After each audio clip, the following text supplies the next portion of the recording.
Hello and welcome, Blood Bowl fans, to the first, and I hope not the first and the last, co-optional podcast. Imagine, Co-optional podcast. yes, it's co-optional. I'll just give me a sec. Imagine a table, a triangle table. On one side, the illustrious, most handsome and cool orc coach, which is me, Cheptek. In one corner, our most favorite and oldest fuck vampire coach, the man that knows how to bite his own team, Supra. Hello. Oh, I was trying to make it cool. Okay, and in the other, I was trying to be. yeah, Was it? old and boring. Yeah, the only person that my mother says I'm is not old. You're older than me. I'm does pretty sure. so. I'll tell you one thing. My mom said that we are arguing like old marriage couple. So yeah, you're old in spirit. And in the other part of the table, the richest necroplayer we know, the owner of the Godzilla, here's Sir Sebastian. He has another nick, but I'm calling him Sir Sebastian because fuck that. Fuck everybody. And we came here to bring you the Division 4A recap. I'm going optional because there's 3 of us. It's more than 2 and more than normal. Yeah, I guess. Yeah. This reminds me of the actual co-optional podcast, which was like Total Biscuit and someone else. Yeah, but Total Biscuit is gone. I know. Yeah, which I is... suspect the co-optional podcast might still be happening. Yeah, it's still happening. His wife's doing it. It's, to be honest, it was a very, for me, it was very hard because I did love the guy, did love his content, and his passing was very, it did struck me a bit, to be honest. Because we having a very young person going down of some stupid sickness. It also irritates me that you can bump another person from the other side of the planet who cannot care some stupid cancer or other nonsense. But going back to Blood Bowl, Sebastian, you're not saying hi or anything? I was laughing at the Godzilla and the Rick Necro, and I have to say, yes, that coach is me. I think, yeah, definitely. So basically, it's an orc and 2 undeads. Great. Yeah, it'll be a very Well, light. one will My team bite you in isn't your undead. yeah, one will bite you in your sleep, More than half. and the other one bites you, and you will feel every month you will feel an incredible desire to eat your neighbor. So, don't cross us. Literally, don't cross us. Dude, orcs are immune to everything. Yeah. They have blood. Says who? Oh, damn it, we got 5 viewers. Damn! I'm going to be a YouTube star or a Twitch star. That's cool. Oh, and one more thing. You have more viewers than you have followers, that's the question. I think, yeah. Yeah, and one more thing, which is very important because I see there is a little elf back there in the chat who was very impatient to schedule our game. And I shall respond to you, my friend. And I shall respond to your Blood Elf challenge after we finish with this. And basically... I'm calling the name Tapcomet. Yep, he's there. He hasn't leveled his player. Yeah, I know. Which is... he's only got 6 players next game. Yeah, and guess who's playing? Guess who he is playing with? Well, hit his loners. Yeah. Be a bit nice. Hit his loners. Oh, I'm always nice. I'm always nice. Really. Okay, so this is the. I'm going to say that kicking somebody when he's down does not make you nice because you're smiling.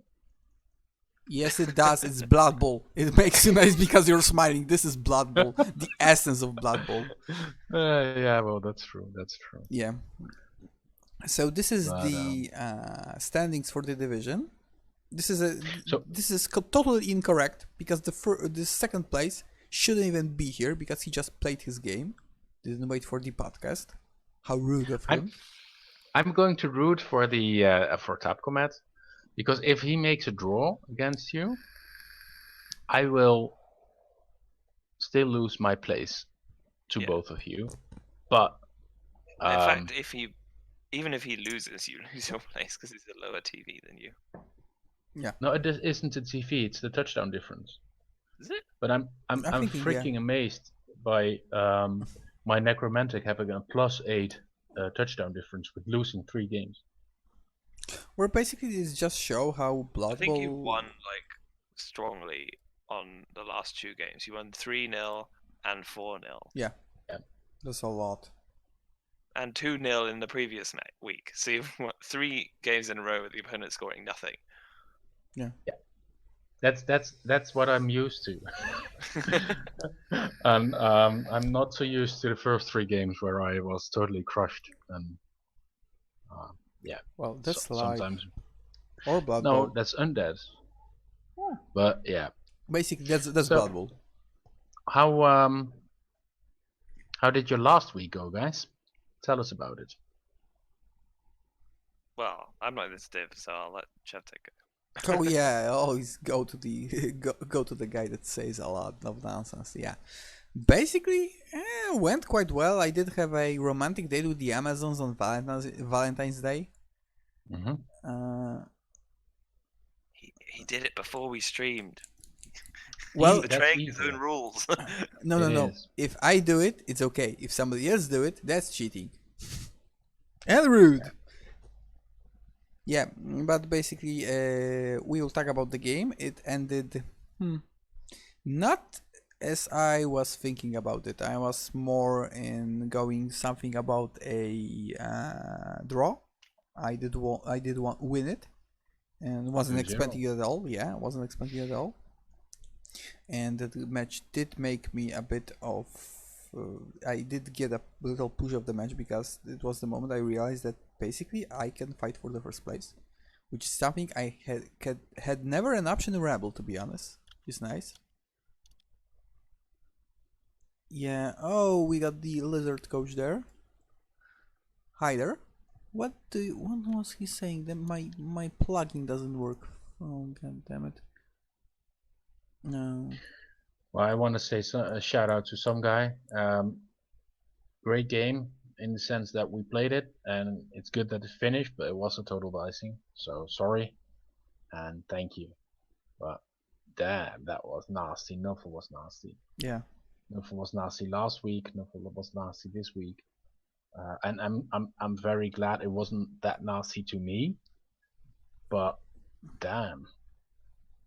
7. I killed. No, I casualty 7 of his positionals. So that was not, I think, within his game plan, and I was quite lucky. And I didn't kill any, so Yeah, no bad hurt, no missing games. Yeah, you're saying about the screen I just put on the on the stream. Yeah, we're seeing here that's a 2-0 and 1, 2, 3, 4, 5, 6, 7 little lizards down and 1 on KO. That It's 3-0, hurts. I think. No, it was the moment the Wasn't a screen was single taken, it was MNG 2-0. good? Yeah. I was a single MNG, yeah. Because it's a failed reroll of a failed regeneration roll. I made 2, I lost 2, but the 2 that I did make were on very valuable players, even though they were badly hurt. Yeah, okay. So yeah, the 1 MNG in the game doesn't regen. That makes sense. Let's get this out of here. I don't need to see it. Well, basically, yeah. Yeah, Topcommand's a bit right in the chat. He says that 8 cases and no perms or deaths, where my team was 7 cases and not a single badly hurt. Yeah, this is the basic problem with Blood Bowl. Sometimes nothing happens, no matter how low your armor is, and on the other hand, everybody just dies, and you're like, what? Why? Nuffle, Yeah. why? Yeah. Well, this is the difference between the Dark Elf team game and a game like this one. And let's face it, it was the Blood Elves versus the Tight Elves. So the Elves in Tights shouldn't do as much damage to the Blood Elves. I have won a tournament with most casualties with Wood Elves. Well, basically the Polish Open last year, which is the biggest Polish, the Polish championship, to be honest. The most cases went to the Amazons, which was giantly hilarious because the first teams were Chaos Pact, I don't remember officially, but it was Chaos Pact in the first 10, the Orcs, a lot of very bashy teams, and yet it went all to the Amazons. So yeah. Sometimes basically the team you're looking at, well, they'll not be hitting me, and then you're just saying like, what is happening? Well, you see, the teams that make the most blocks are the teams that tend to make many casualties. And in the previous years, teams with Mighty Blow that comes naturally, like Chaos Pact, could benefit from having stupid things like piling on. Piling on ogres is a thing on tournaments. Yeah, I know. And that's banned from the next season onwards, or this season basically, because the NAF made it a ruling that the piling on is no longer required by tournament organizers. So the European Championship will also not have piling on as a skill. Wait, without rerolling. Yeah, because it moves down to the fact that the GW changed it in the coach's handbook. Because for no apparent reason. Well, basically, there were two versions of piling on, because the version that the one was saying that you need a team reroll, the other one saying that you didn't need it, and it was the tournament organizer which one you used. And back a few months ago, when there was one of the guys responsible for the rules back on the GW stream, he was saying that basically it requires a reroll because it's the only option in the game that you can reroll the armor and the casualty roll, which is quite powerful, and I agree with that. But basically, well, if you remain standing, yes, but if you don't, no. Yeah, but let's face it, you're rerolling a roll. For example, if you broke the armor, you're rerolling a roll that in the worst option is only a stun, but you can change the stun, for example, to a death. You can change it to a KO, which changes drastically what's happening on the field. But yeah, you can reroll a KO into a stun. Yeah. Yeah, and he was also saying that basically, in his opinion, the rule that you need a team reroll should be used in leagues. Oh, sorry. But in the tournament, you should be using the old version. Yeah. And as I agree. Yeah, and basically, I'm seeing that the NAF, if GW changed any rules for optional, not optional, they all go like, yeah, let's change it no matter what. That is because they want to support the game instead of going against. My league just bans piling on. Come on, that's stupid. But, well, you want to hear something stupid? My local league just voted that we can use the giant. This is stupid. I agree. Anything that is called a slave should not be on the wall. Yeah, but basically a giant, really? I was like, well, it's a giant slave. Guys, really? The one time I didn't go to the start of the season because I was at work, and they are pushing shit like that. I was like, no. They waited until you were. I mean, is it broken though? I feel like it would be not super broken. Dude, basically that's the problem. We don't know that. Because the giant was shown in the Ogre rulebook, and it was in December. In our local and it has like all GW things, it has not been playtested. Yeah, well, it was. They do make a playlist, but they don't do it at all. If they are not sure of anything, they put this in optional rules, and this is probably the only optional rule. They say it's basically very, very, very optional rule, and it's only for fun. And nobody even played a game with the giant in our league, and they just let's go with it. As for other inducement, we were using coaches. How do you call it? The referees, yeah, and I think they're okay. They're balanced. We are using the stadiums, the stadiums, the star players, the sponsorships, and most of the rules league-wise are quite balanced. But the giant, I don't think so. Well, basically, the thing with the giant is it takes up squares, more than one, Yeah, it and takes by 6 doing squares. so, it definitely 6. I thought it was restricts. 4. I think it's 6. I think it's 4, 3 and 3, or 2 and 2. Give me a sec. I'll It's just 2 by 2. Yeah. check. It wouldn't be rectangular. Anyway, so yeah, the Yeah, Chorse it's versus 2 Dwarfs versus 2. game. Should we Yeah. talk about that? Yeah. Instead of talking about let's giants. try that. Yeah. Let's try to go into what we're actually Yeah, talking the about. Early. yeah. Yes. So basically, Novel idea. yeah, the Schwartz player. Let's go with the Schwartz coach. Let's go with this way. Yeah, info from the chat. The Raptors got straight out of position by the Dwarfs. Fair play to them. Damn it, fair play to them with Dwarfs? Really, dude? Couldn't get the Well, claw to connect not with having the back of the tackle guard. and then failing your dodge rolls is pretty annoying. Yeah, but at least the Bull Center got a level, which is nice. The Troll Slayer. Block now. Well, he did have a cool Bull Center and he just died, so yeah. Yeah, he had and he made an MVP and some nice a touchdown. So yeah, pretty nice. Yeah. Yep.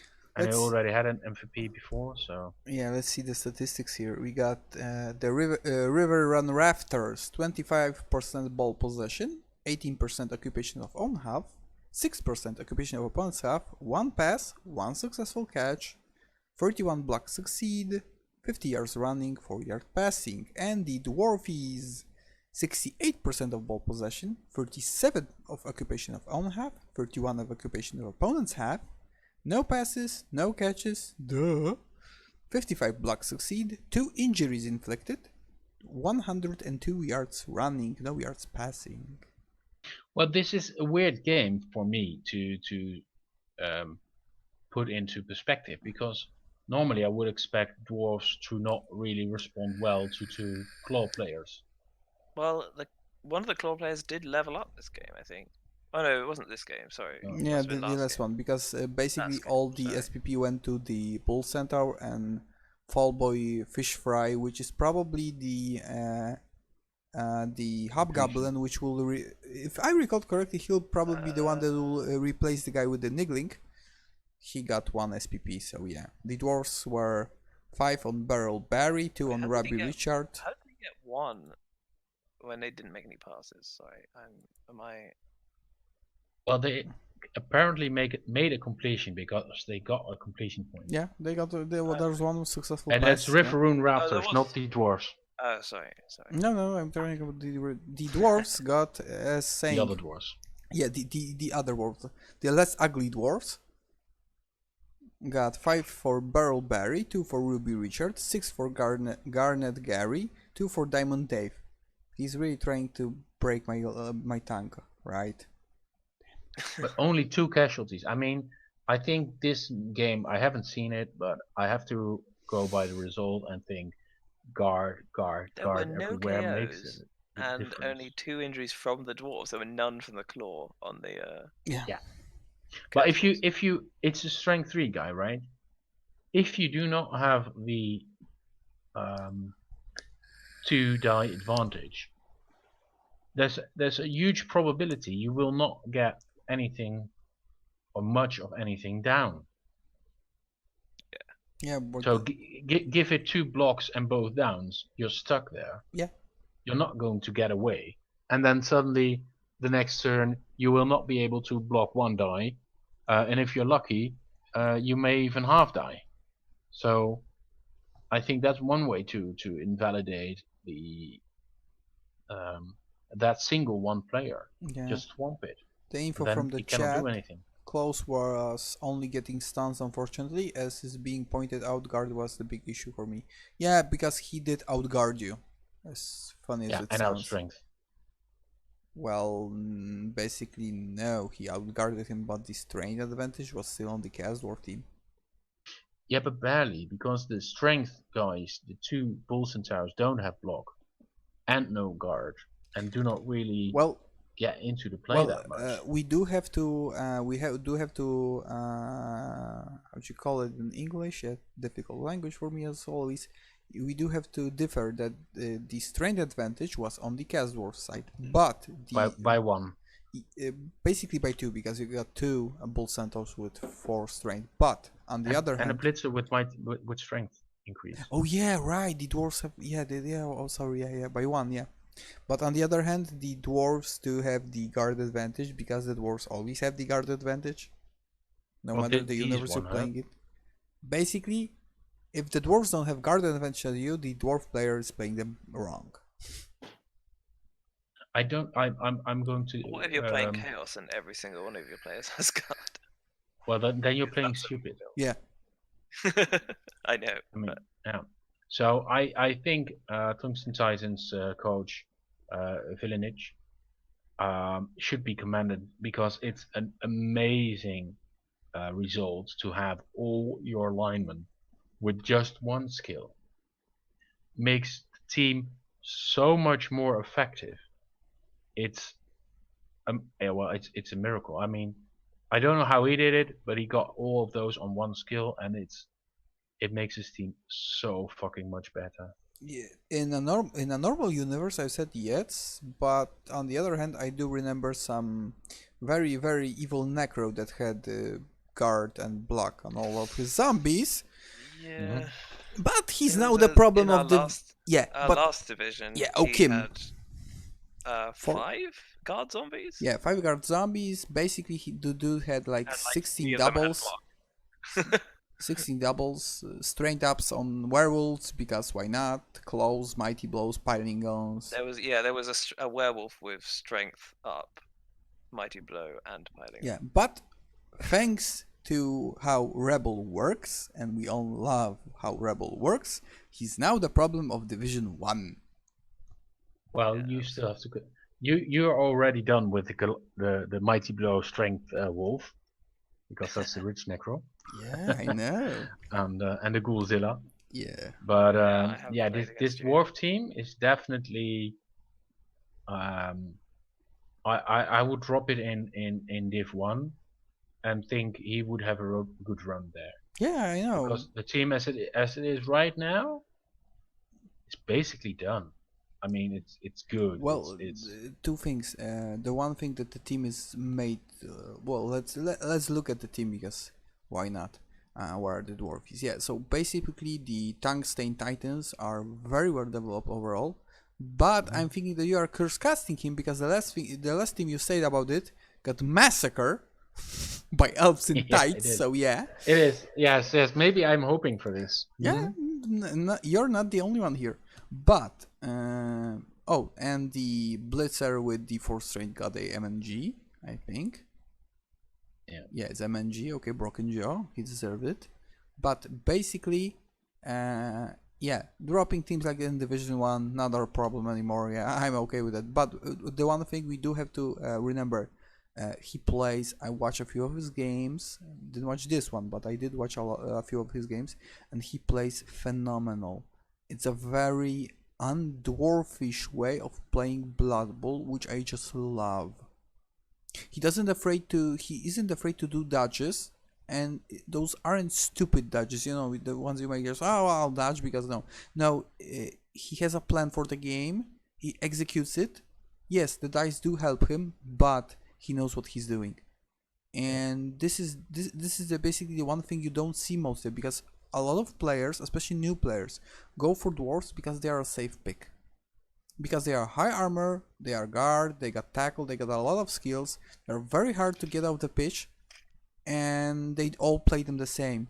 He plays them very differently. He's a coach that knows what he's doing on the field, and to be honest, I'm quite terrified the fact that I will be playing him.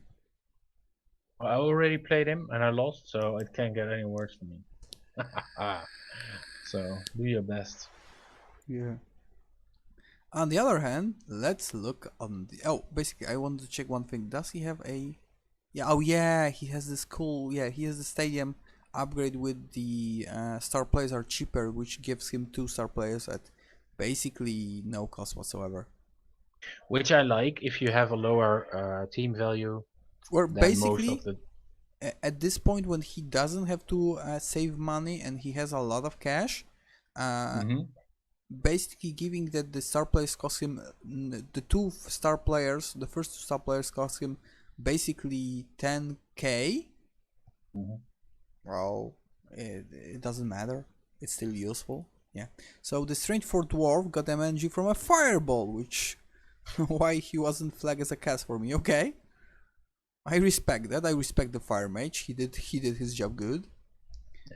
Yeah, let's look at the river run rafters. What do we have here? Well, the one thing is, last week we all saw the blood elves falling apart. Yeah, at the Blood seams Elf by massacre. dying. Yeah. And the one weak thing for dwarf teams is that if some idiot like a wood elf coach would come by and kill 5 of his players, that will be a real blow.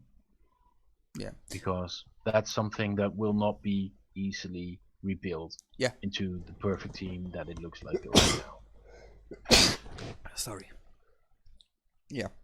Well, on the other hand, if they want to, go all out and fight dwarves versus the tight elves, want to go all out, I got one thing to say to you.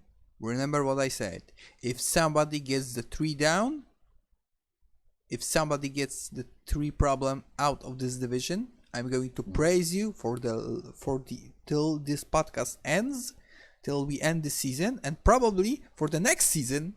So there is a reward for that, and it's much better than some but bounties. The dwarf coach is clever. He will not park his entire team next to the tree because it's idiotic. Yeah, it's idiotic, but basically, and he did play the dwarves did play the wood elves. I just remember I saw the match. I still have to play the wood elves, and I will kill that tree. I hope for that. I'm really hoping for that. This. Yeah. Okay, so the next match, Revenge of the Ratatas versus the Blessed Ones, and this is a match I was hoping will end this way, which is the winning of the Blessed Ones. More power to you, dude. And also, it's a bit sad because we are seeing a small downfall of the Revenge of the Ratatas, which is quite sad. Exactly. Well, not sad. It's just, but I have to agree. I did not expect this, and I think I was hoping for it, but not expecting it. Yeah, exactly. But yeah, the gut runners are good, great. He's got a very good blitzer, but it doesn't have claw yet, and that's the one skill he needs. Well, basically, for to have claw on him, you need a double. So. Yeah, but he needs that. I mean, he does have 5 skills, right? Yeah. It's not 1 like in 6 chance to get a double. So yeah. On average, if a player gets the legend, he has 1 double. Yeah, and with 1 claw, that blitzer is moving from mediocre to epic. Yeah. Well, either of the blitzers getting claw, to be honest. Yeah. Well, let's look at some match statistics. So we got which is a bit scathing, but the Revenge of the Ratatas. I was going to say the Riven Run Raptors. Too much R's in this division. Come on, people. I'm Polish. It's very difficult to say names like that. Yeah. So we got the Skavens. 25% of ball possession, 18 occupation of own half, 6 of opponent's half. No passes, no catches, no interceptions. 26 succeed blocks, 1 KO inflicted, 94 yards running. And the Blessed Ones, 10 KOs. I was going for that. Come on, dude. You don't have to read everyone out.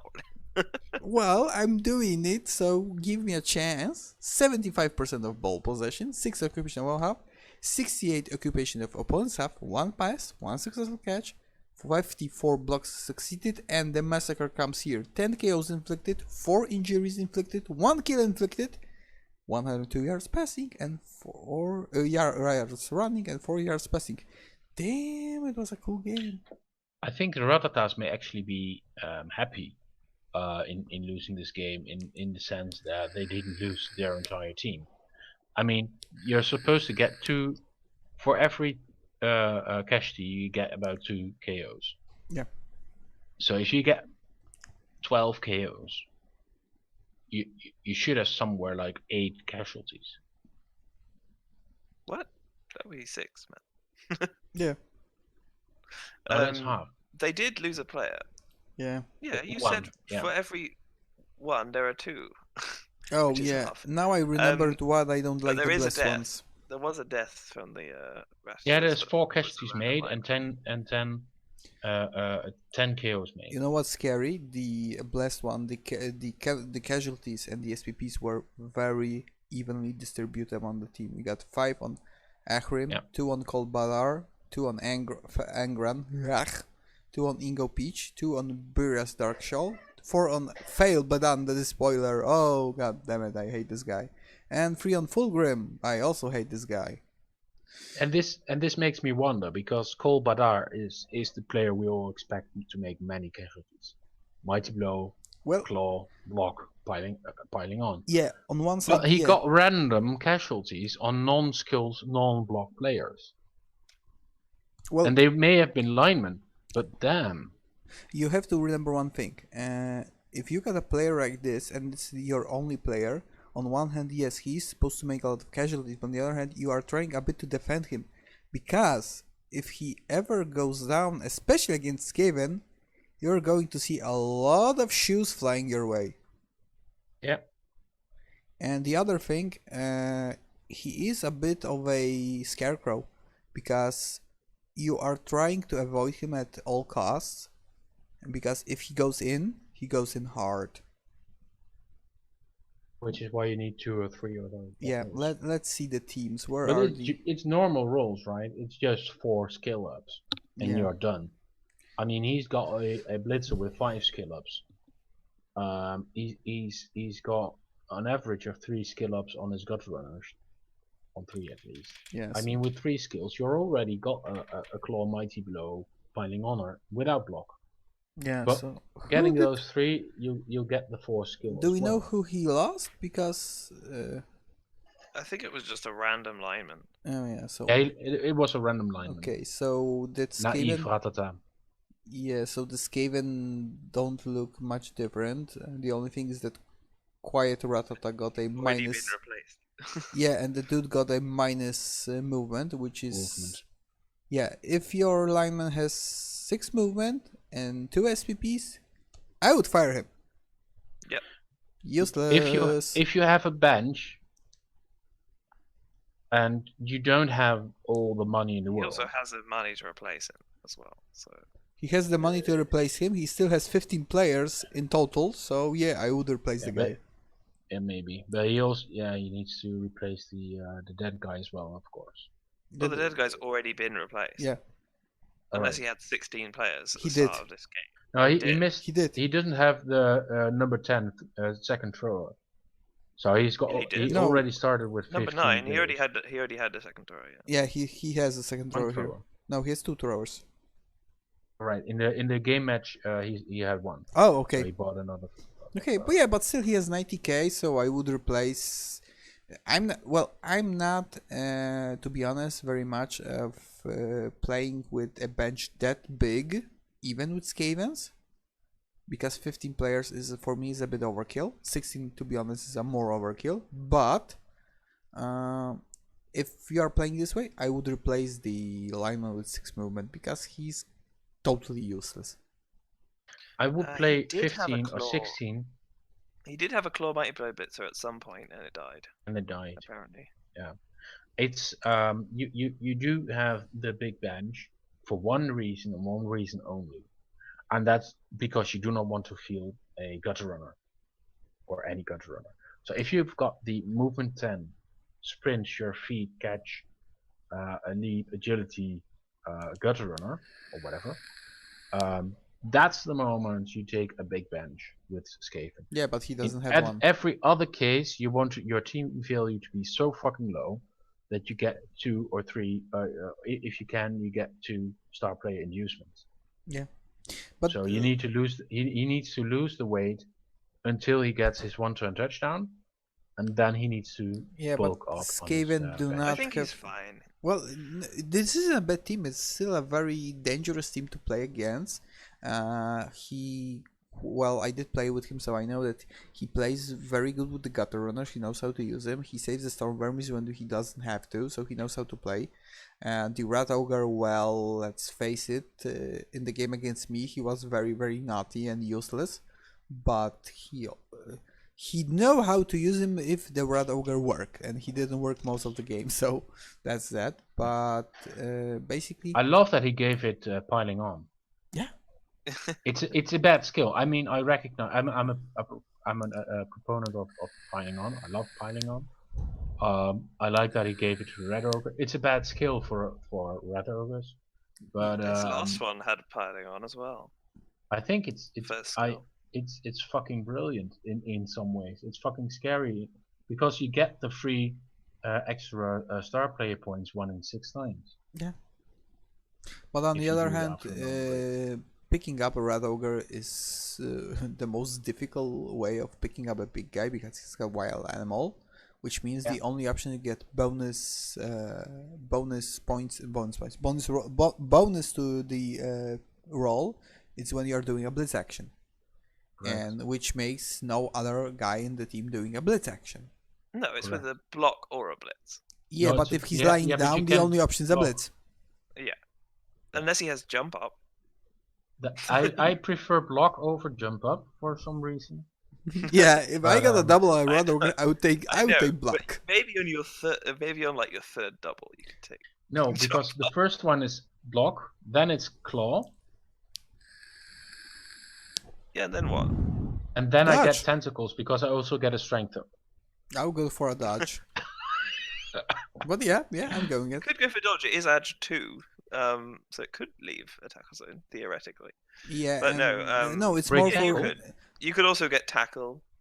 Yeah, Break but tackle. basically, if you take dodge with the guy, he's less movable by the opponents because he's much harder to go down. That's why I'll take. Is more. But as then a you still defending do not option. take piling on. Yeah. Because armor value 8 is a problem. Well, basically, if you're looking from the Skaven perspective, and I do play a bit of Skaven, so I know that armor 8 is fucking lot to Skavens. Like, this dude is fucking unkillable. This is the mentality of a Skaven player. Yeah, but that your players have 50k. This guy is already 200 or something. No, What, he's 180? 170. 70. So He's basically 110. I would It's 3 linemen. get Juggernaut first. Yeah, Mainly Juggernaut. because you can just surf the shit out of people. Yeah, Juggernaut or break tackle. Things Guard like that. as a passive. You've got 3 players that get a natural guard, and even if he fails his wild animal roll, he does not lose his guard. So you put him on a line of scrimmage, you get the 3 die blocks, and as last in the turn, or second last before the end of the turn, you do your 3 die block. Well, And then you move the guys to where you want to go, and then yeah, but you have to remember you set that it up so you've got he's three a block- frenzy three guy, guards. so he's a bit unreliable even as he is. Well, let's face it, I love the Red Ogre. I think that playing Skaven with Red Ogre is stupid, but I see the downsides of playing him. And you do have to remember that taking guard on a frenzy piece has one disadvantage. You're basically moving him twice. And yeah, the first shot is amazing, but the second can make you very much in trouble if you don't get the guy in the first shot. If you don't know what you're doing, yes, but I love frenzy. Yeah, me too. But I took Frenzy on a vampire. Which is admirable. no, he's just so. But Juggernaut would have been better. Yeah, I take Juggernaut next. yes. Alright. Supra is basically playing climatically, so he's building a blood dragon. No, sorry, a blood dragon. What? Yeah, the vampire families, Lachmia, blood dragons, Necrach, von Anyway. Karstein. In regards to the previous placement of Ratatas, quite up in the league, and blessed ones not so high up in the league, it was an amazing game, an amazing result. We did Yeah. not predict this. Yeah, I I was very much rooting for the blessed ones because if they won with the Ratators, I got one less opponent in the general, to but worry about. That's your selfish interest. I understand that. But then we come to the next game. Well, we And did the next game was fucking amazing. well. Give me a sec. Let's check the blessed ones because we did do it. Got MVP again, for fuck's sake. Even closer to next level. Yeah, and basically the the blessed ones got 2 guys close to leveling. They just need a touchdown. 2 guys. Yeah, basically. Yeah. So, yeah.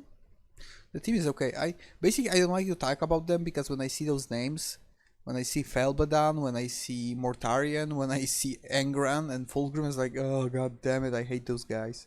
Basically just for the names. So yeah, let's move to the next game.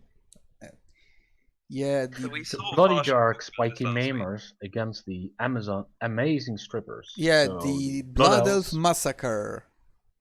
Yeah, absolutely. They got to that. Yeah, and the Witch Elf, which got the MVP, got killed. Yeah, Nuffle.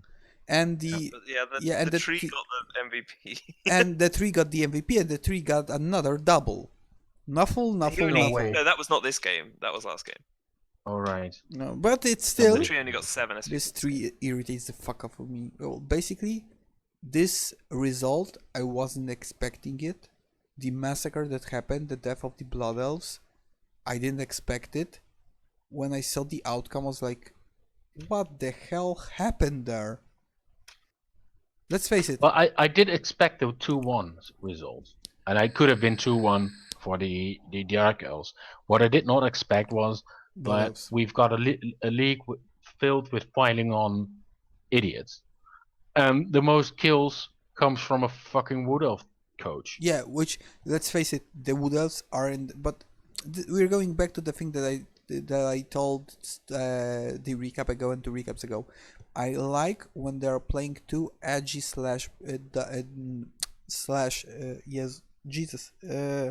two edgy / dash teams, because those are the most bloody matches in Blood Bowl.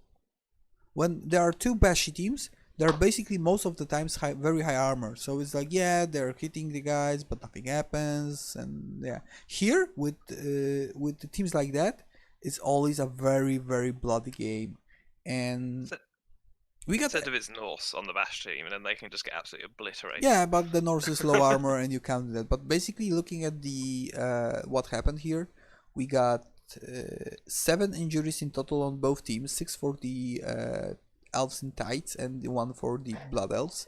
We got 1 KO on the Blood Elves, 2 kills for the Elves in Tights. We got 4 passes with successful catches for the Elves in Tights, and 2 passes and 2 successful catches for the Blood Elves, which was basically, they did the elfy thing, but also a lot of non-elfy thing.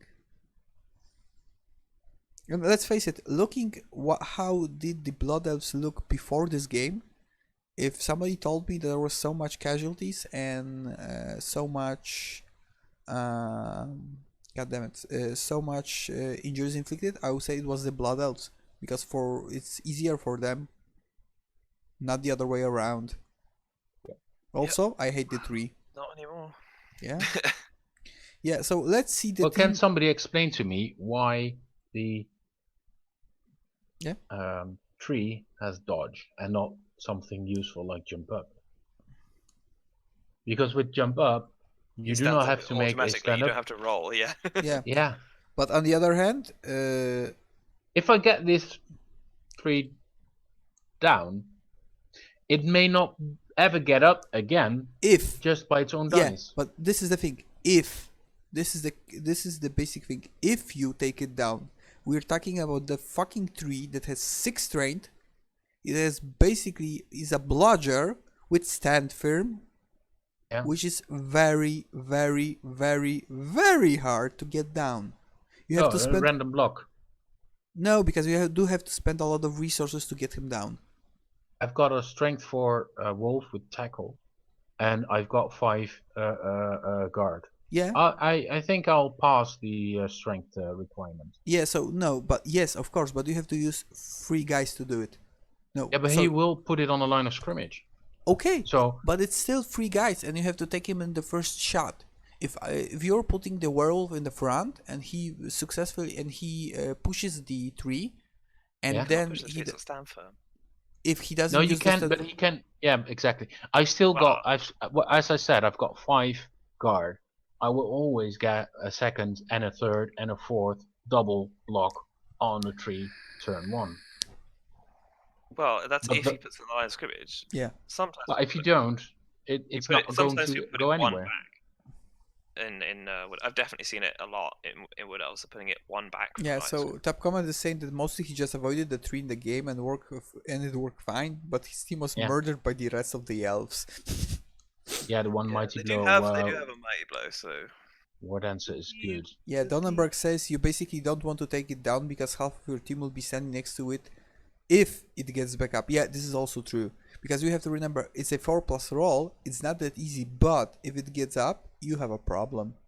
No, because it doesn't have guard.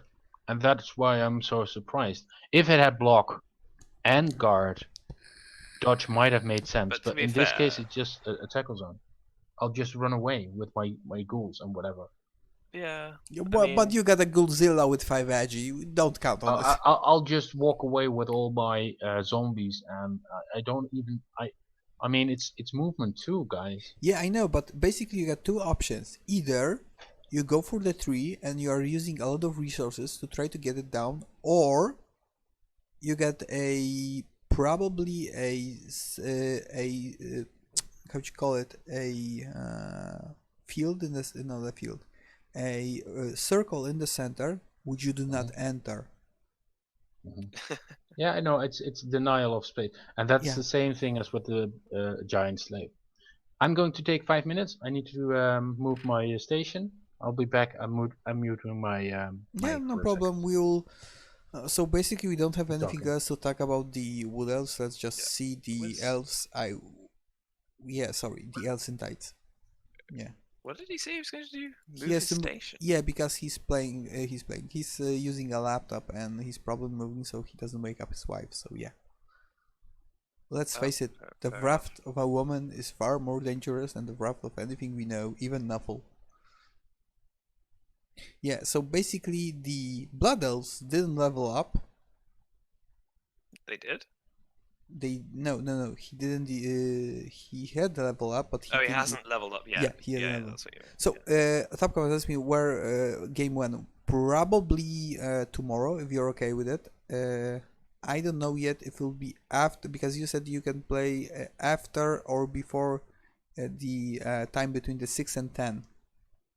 Probably it will be after 10, because I have a lot of stuff tomorrow to get around. I'm waiting for a response from my friend because I have to see him. So I don't know quite yet, but I'll be aiming the game around 10:30 or something like that, if it's okay with you. Yeah, that's that. You are very anxious to play with me, to be honest. I am not that anxious to play with you. No, you're playing a D&D game. Okay, so now I'm writing that we are playing between 6 and 10. Damn it. I hate when people play D&D and I can't. It irritates the fuck up to me. I don't have people to play with D&D. Damn it. I don't like to play D&D. Neither do I. I find it difficult to play over like voice chat though. Yeah, I prefer to sit next to a table. It's more funny that way. And I love to play back at school and my academic years. I play a lot of paper RPGs. Was D&D, Necromanta, Neuroshima, and Warhammer. I just love paper RPGs in general. But basically, I always wanted to play Black Crusade, but no one would play it with me. Yeah, it would be awesome. I just love the lore of the 40k. Never played 40k to be honest, but would like to play it. Oh no, I played Dark Crusade. Sorry, I didn't mean Black Crusade. I meant Black something else. Dark Crusade is the normal Warhammer one. I was talking about the Chaos one. Well, but basically it will be still cool. He plays only war. Only War is the Guardsman one. Cool. Well, I'm back. Can you play? I can't remember. Can you play an Ogryn in Only War? I've forgotten. To be honest, I never know there was a system that you can play Guardsman. Yeah. To be honest, I think it's more fun to play Guardsman or a Inquisitor or somebody who is much more human than a Space Marine. Oh, so Black Crusade Inquisitor's not is the fun. Chaos We one. can't- Dark Heresy is the Inquisitor uh, Acolyte. Yeah, you're playing. And you can play the Inquisitor Ogre. Acolytes. Yeah, and you can play the Yeah, Ogre. you can play the Ogre. Yeah. Basically, it reminds me of a time when we were playing back in my high school years. We were playing Warhammer, and one of our friends was like, "Yeah, I want to play an ogre," and he was sitting half of the session, writing down statistic for the ogre so he can play. And it was like one of my characters was making a speech, was like, "Human, elves, halflings," and he was like back and ogres. But and everybody looks at him and is like, but I'm not an ogre. So and ogres, then people who are not ogres, and I was asking for a book with shady pictures or something like that. I just want to have it for some ungodly known reason. Yeah, but basically, moving back to the elves, I don't know what to say about the blood elves now because they look massacre. And But they're bloody. no, they're massacred. They're not bloody. I'll be playing against a team that has two blitzers, 1, 2, 3, and 4 linemen. And we got a strength 4 blitzer, who's a bludger with a sidestep, a wrestle lineman, and a wrestle. Supra, how do you call that? Wrestle plus dodge? Rackle. Rack. No, Rog. wrestle dodge. Rog, yeah. Raj, yeah, and a Raj lineman, which basically will be filled by star players and other guys. So He's gonna get a lot. Yeah, he's gonna what? He's gonna have 5 rookies. Yeah, 5 journeymen. Journeyman, that's the name. Which is 350. So he'll he be says on it's 510k 1290. differences between my team and his. He will be on 1290. So- and Yeah. what is your team? 1870. 1870, yeah. So basically, he So, can put Morgan Torg on the field, right? He could, but that is not a good choice. Morgan Thorg is way too expensive.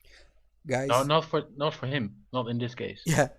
Basically, No, I don't mean it's too expensive to buy it. I mean it's too expensive for what it does.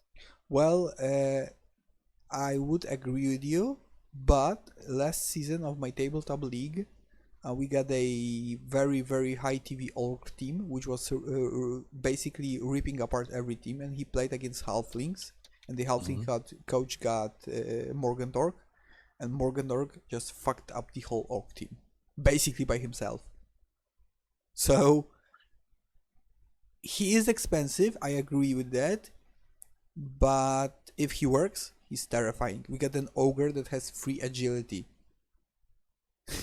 The problem being that you do have plenty of guard. No, not that You've much, got to the be honest. troll. Yeah, the troll's Well, cool. you've got 1, 2, 3, 4 guard.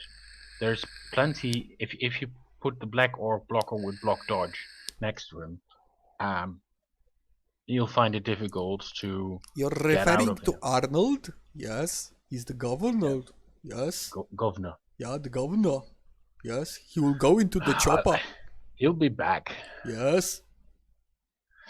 But in this case, because you've got that many much more skills, he's got 3 guys who's got block wrestle or something and dodge. You've got enough tacklers. Your goblins are. He doesn't have tackle, I think. Nope. So Not in this game. it's a good skill. I think he will find it extremely hard to win. You know how much pressure I am to win this game. You have absolutely no idea. I'm I have feeling no idea. I'm feeling basically the pressure on my head, on my shoulders, because you see the team and it's like, yeah, it's an easy win for the orcs, and as I told countless times here, there are no easy games in this division, because I think that we are all quite equally in skills. So it basically can go down to the dice, and let's face it, we all know how the dice work in this game. Not good. Oh, I have no clue. Yeah. Because if I had a clue, I wouldn't have started our game. No, I'm looking at the star players for the Dark Elves, and they're basically 200 something. Yeah, they're all for like the 200 useful something, so ones. you can get 2. Yeah, and basically But you can have he max can 2. get Eldril and Roxana. What Yeah. does Roxana do? She's got a Leap. 4 edgy leap with frenzy and wrestle. Yeah. Mighty blow or not? Roxana is the dodge, frenzy, jump up, juggernaut leap. Okay, so basically no skill in there. Juggernaut, okay. Yeah. Oh, But juggernaut can and serve. leap, yeah, exactly. And agility 5 is pretty nasty. Oh, she's a with 5 leap. edgy, yeah. So it's a 2+ leap, and then well, that's half the game plan. So I'm not going to expand on more on it. Yeah, right. Horcrux. You throw the guy too much advices. Thanks, guys. Much more easier for me. Horcrux is also nice. It dodge, leap, multiple block, shadowing, stab, and on turn 1 you can multiple stab the line of scrimmage. If No, you only break 2 the players. armor, Only 2 players. Sorry? 2 different players. Yeah, can only play you can 2 stab different- only Well- 2 different players with multiple block. are you sure? Yes. Yes. Because in you the have tabletop to. version, Multiple in it- blocks specifically states different players. Yeah. no, it doesn't. Yes, it does. is. Well, no, it doesn't in the tabletop version. Yes, it is. It does. It Oh. says you may do blocks against 2 different players, and you may not follow up either of them. Yeah.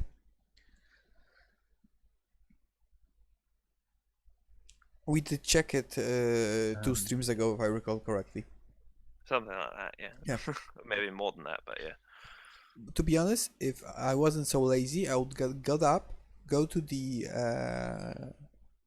corridor, and pick up the coach's handbook. But I'm too lazy to do that. I'm going to quote from the book.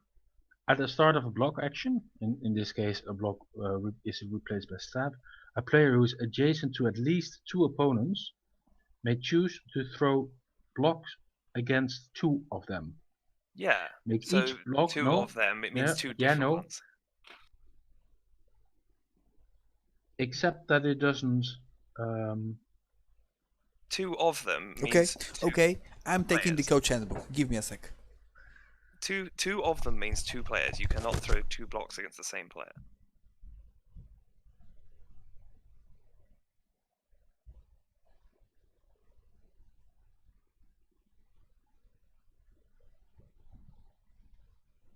And you may declare the second opponent after the first block has been completed, and you can stab once or twice on the tabletop version enemy. I'm not sure how it works. You guys in the, do irritate me. I don't like checking the rules, but yeah, here they are. Piling gun, brace it down, pass block, blah blah blah blah blah blah blah. Shadowing, say secret weapon, sneaky geek, sprint, stab. Yeah, a player with the skill is armed with something very good for stabbing, Yeah, multiple slashing, block. and hacking. No, we want Oh, multiple, multiple block, block. not stab. Yeah. We do want multiple block. Multiple blocks. So yeah,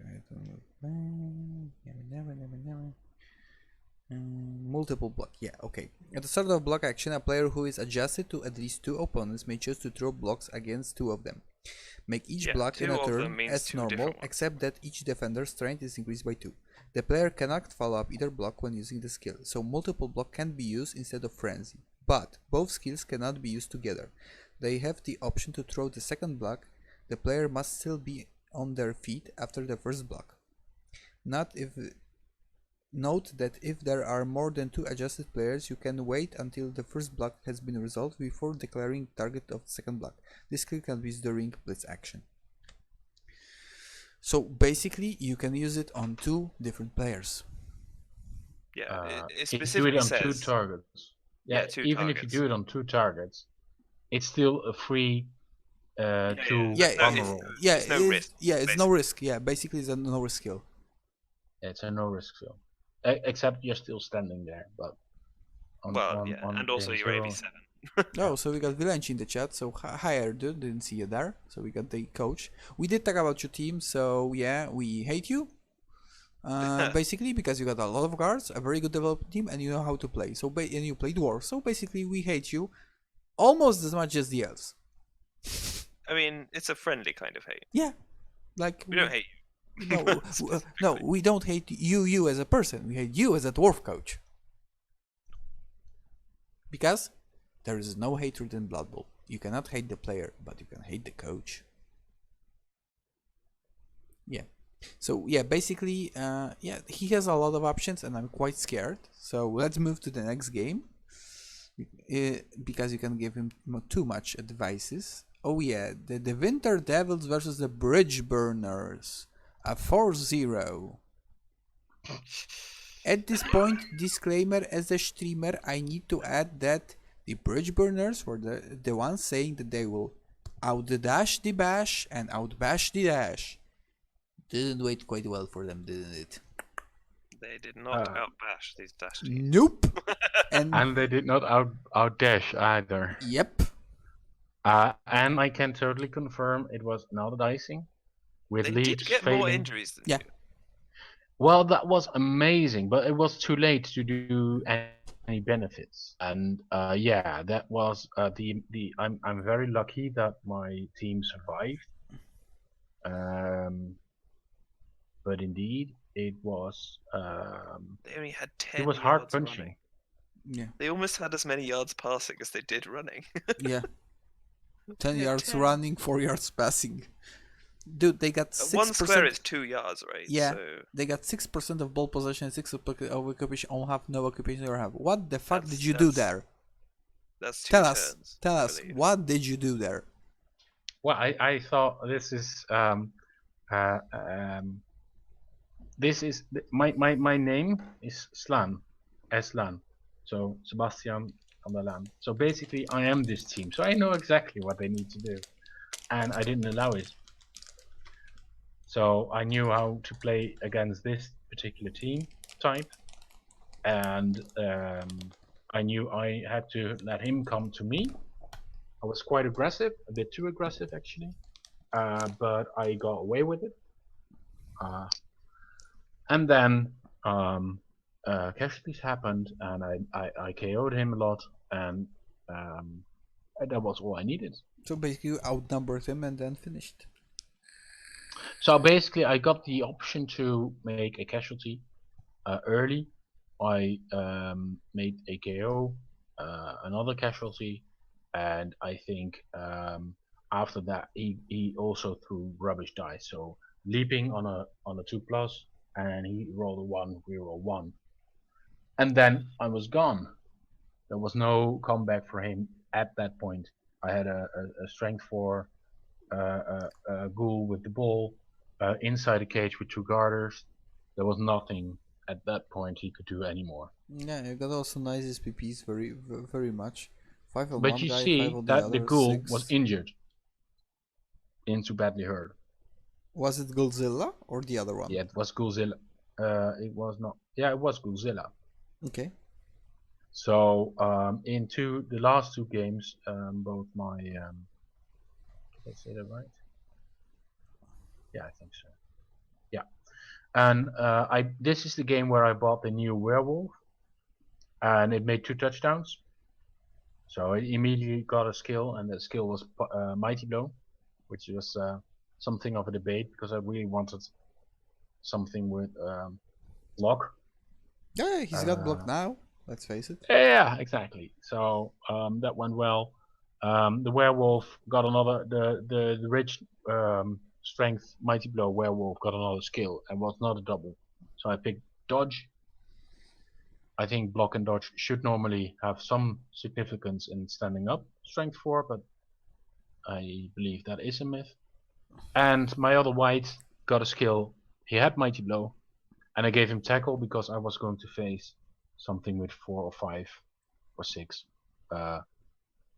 skinks. Yeah. And in 2 games I would also face the Amazons. Yeah. So I was already preparing for that, and I took tackle, and it paid off handsomely actually. Because I've now I only had 1 tackle, and now I've got 2. Yeah. That's a nice increase. Yeah. It's 100% to be honest. But I got one question to you. You got 2 ghouls, 2 zombies. One is a dirty player with 1 edgy, and the other is a dirty player with wrestle. Which one will you fire? Never. Come on, you don't need No, 2 by dirty turn, players. I've lost both of them by turn 3 for fouling in every game. So basically, I've fouled 3 times. I lose 2 players, but that's why I've got 13 players. Okay. Yeah. It's Yeah. only And a 1/3 chance to get sent off when you foul. Yeah, roughly. but that's what I Nuffle like and Sticky I've got an Kids. agreement. We only do weird shit. So it's statistically, it doesn't make my games don't make sense from a statistical point of view. Well, Yeah, let's true. face it, I would statistic doesn't work in Blood Bowl. I would still want to fire the Wrestle guy who guy. leveled up, the guy who's got wrestle because he's just too expensive. Yeah, the funny thing. But the funny thing is, I don't agree in the sense that when he's on the field, it's good. If you bring in a zombie with no skills,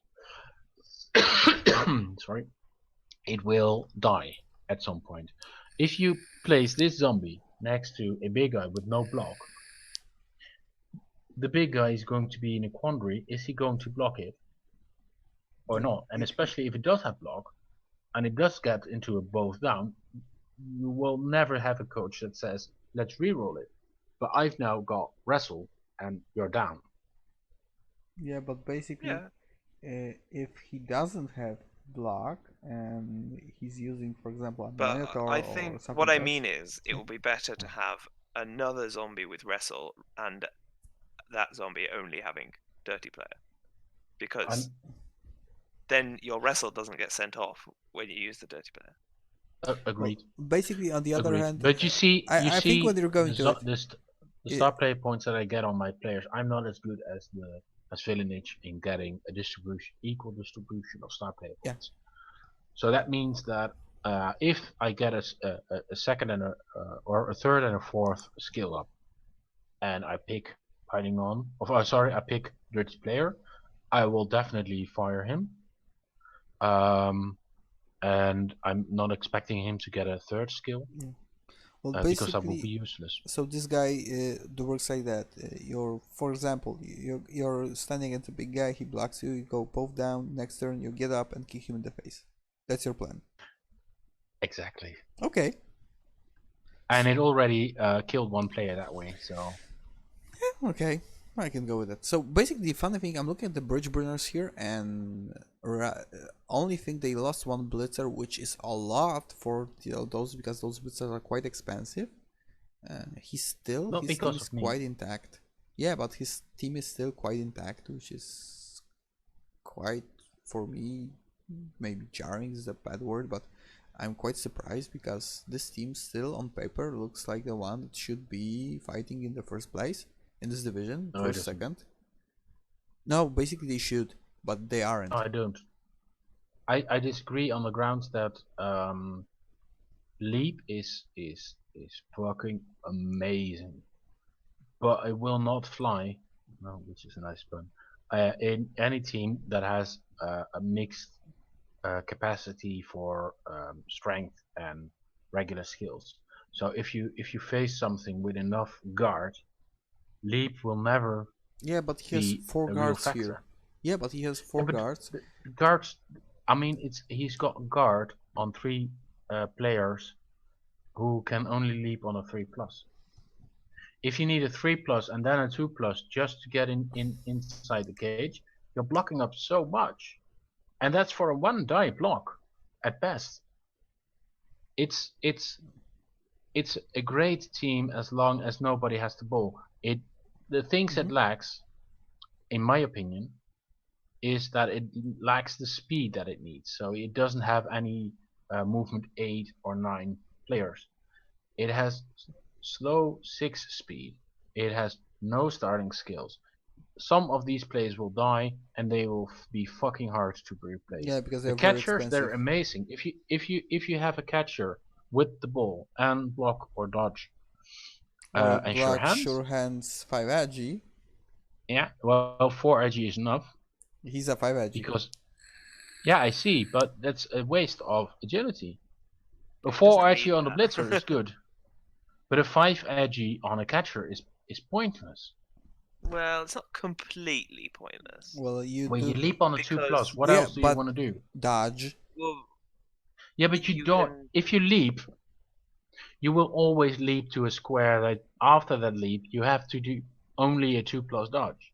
Well, that might not be an option. Yeah. If you find yourself in a position where your best bet is to do a 2+ leap and then a 3 or 4+ dodge, you're better off handing off the ball to somebody Yeah, but else. for example, picking up the Because you ball cannot you in tackle cannot zones, 5 is make much that more easy big. than 4. Sorry? Yeah, but picking up the ball is much more It's easier a for 2+. him. Yeah, but It's a 2+. you got a tackle, you got a second tackle, he still doesn't care. Well, in the second tackle, he would care, but in the first skill, he would not. But it's 40k for Yeah, something else that you could do. yeah, You I could know, give but it sidestep or fend, or in this case, it does have already halves your hands, and it's always nice to have agility 5 because you can throw the ball with it. But it's not optimal. If you look at Blood Bowl from the point of view that you want to have a team that's fucking optimal, Slan is not optimal. It's a fucking great team. It's fun to play if it works. it's quite difficult to play. It's fucking up everybody's notion of proper Blood Bowl in the sense that you just leap around and there's no way somebody can keep a line and then have the backfield clear. With just a leap, somebody will always be able to cross that line. But it also means that most of these players will operate relatively independent, will not be able to be really good in caging up. They're fragile, they're expensive. It's I love the team to bits, but it's a hard team to get up very high. If you look at Vampires, Vampires is a sucky team in my opinion, and I found it very difficult to play. But if you got a team for 2k value, Vampires become something else. They become amazing. There's no way if you make a 2k slant team, never going to be as effective as a 2k Nurgle Chaos or even Vampire team. Where Nurgle basically needs free season, they do become quite scary. But anyway, I was lucky. I was lucky in the sense that I knew how to counter the most prolific slan type of games, and that helped me a bit. And I was helped a lot by the dice, by him fading some very crucial rolls that allowed me to completely reposition when I was basically opening up myself for him to steal the ball. And he failed because of his dice, not of my great play. So he lost 2 dicing. There's nothing to be said. And the funny thing, if you look on his dice roll, they are quite even. So yeah, you don't see it from the dice log. But you see it from the point of view that he made 6 casualties, and you see it from the point of view that it was still 4-0. Yeah. So that means that the casualties are quite late in the game. This is the thing that I was talking. Sometimes you don't see the dice log, but one crucial one can fuck you the whole game. Yeah, and in this game he did not lose just one crucial one game or die, but he lost quite a lot of crucial 1+ rolls, and that's annoying for him. Yeah, it was an annoying game for him. Okay, let's move. So let's move on, because I think he deserves better. Yeah. And he should have been. He should have had a better game than Nuffle allowed him. The next game, the Deutsche Dragons. So the German elves versus the communist elves, 2-1. And to be honest, I was quite surprised by this outcome. I was thinking that the communist elves, so the Elven Union, would win this game. The pros had a death.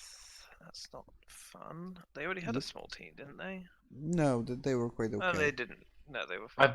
I've played both players, and I terribly lost to Pro Elves on the shelf, and I'm calling Gala dicing as well. Yeah.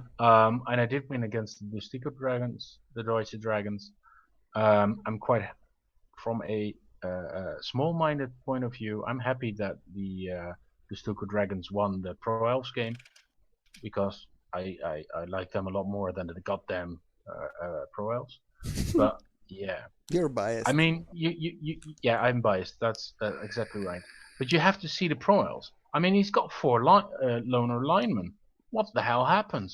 Well, basically, I'm looking at this match, and we got the German elves got 5 KOs, 4 injuries, 1 kill. The communist elves got 2 KOs, 2 injuries. So basically, Yeah, but how did he end up with 4 loners? What happened? well, probably there was a lot of hitting and a lot of falling down and a lot of armor breaks. No, the game before he played against a bleeding hippie, and bleeding hippie didn't he basically kills. He's a elf killer. Yeah. So well, The amazing. the, I mean, he killed 3 players. yeah. Basically, we're going back to the thing that I was saying. Agi and Dash teams playing against each other is always a murder bath. I love it. I just love it. Yeah, and yeah, basically the Elf nonsense, the Deutsche Dragons 9 SPPs, 7 SPPs, the Communist Elves 7 SPPs, 4 SPPs, damn it. So let's see how the teams look. Let's see the German Elves, the Stuko Dragons, the Deutsche Dragons, and we got a Blizzard that hasn't leveled up. No, come on, guys! Yeah, so we got a Mighty Blow and something.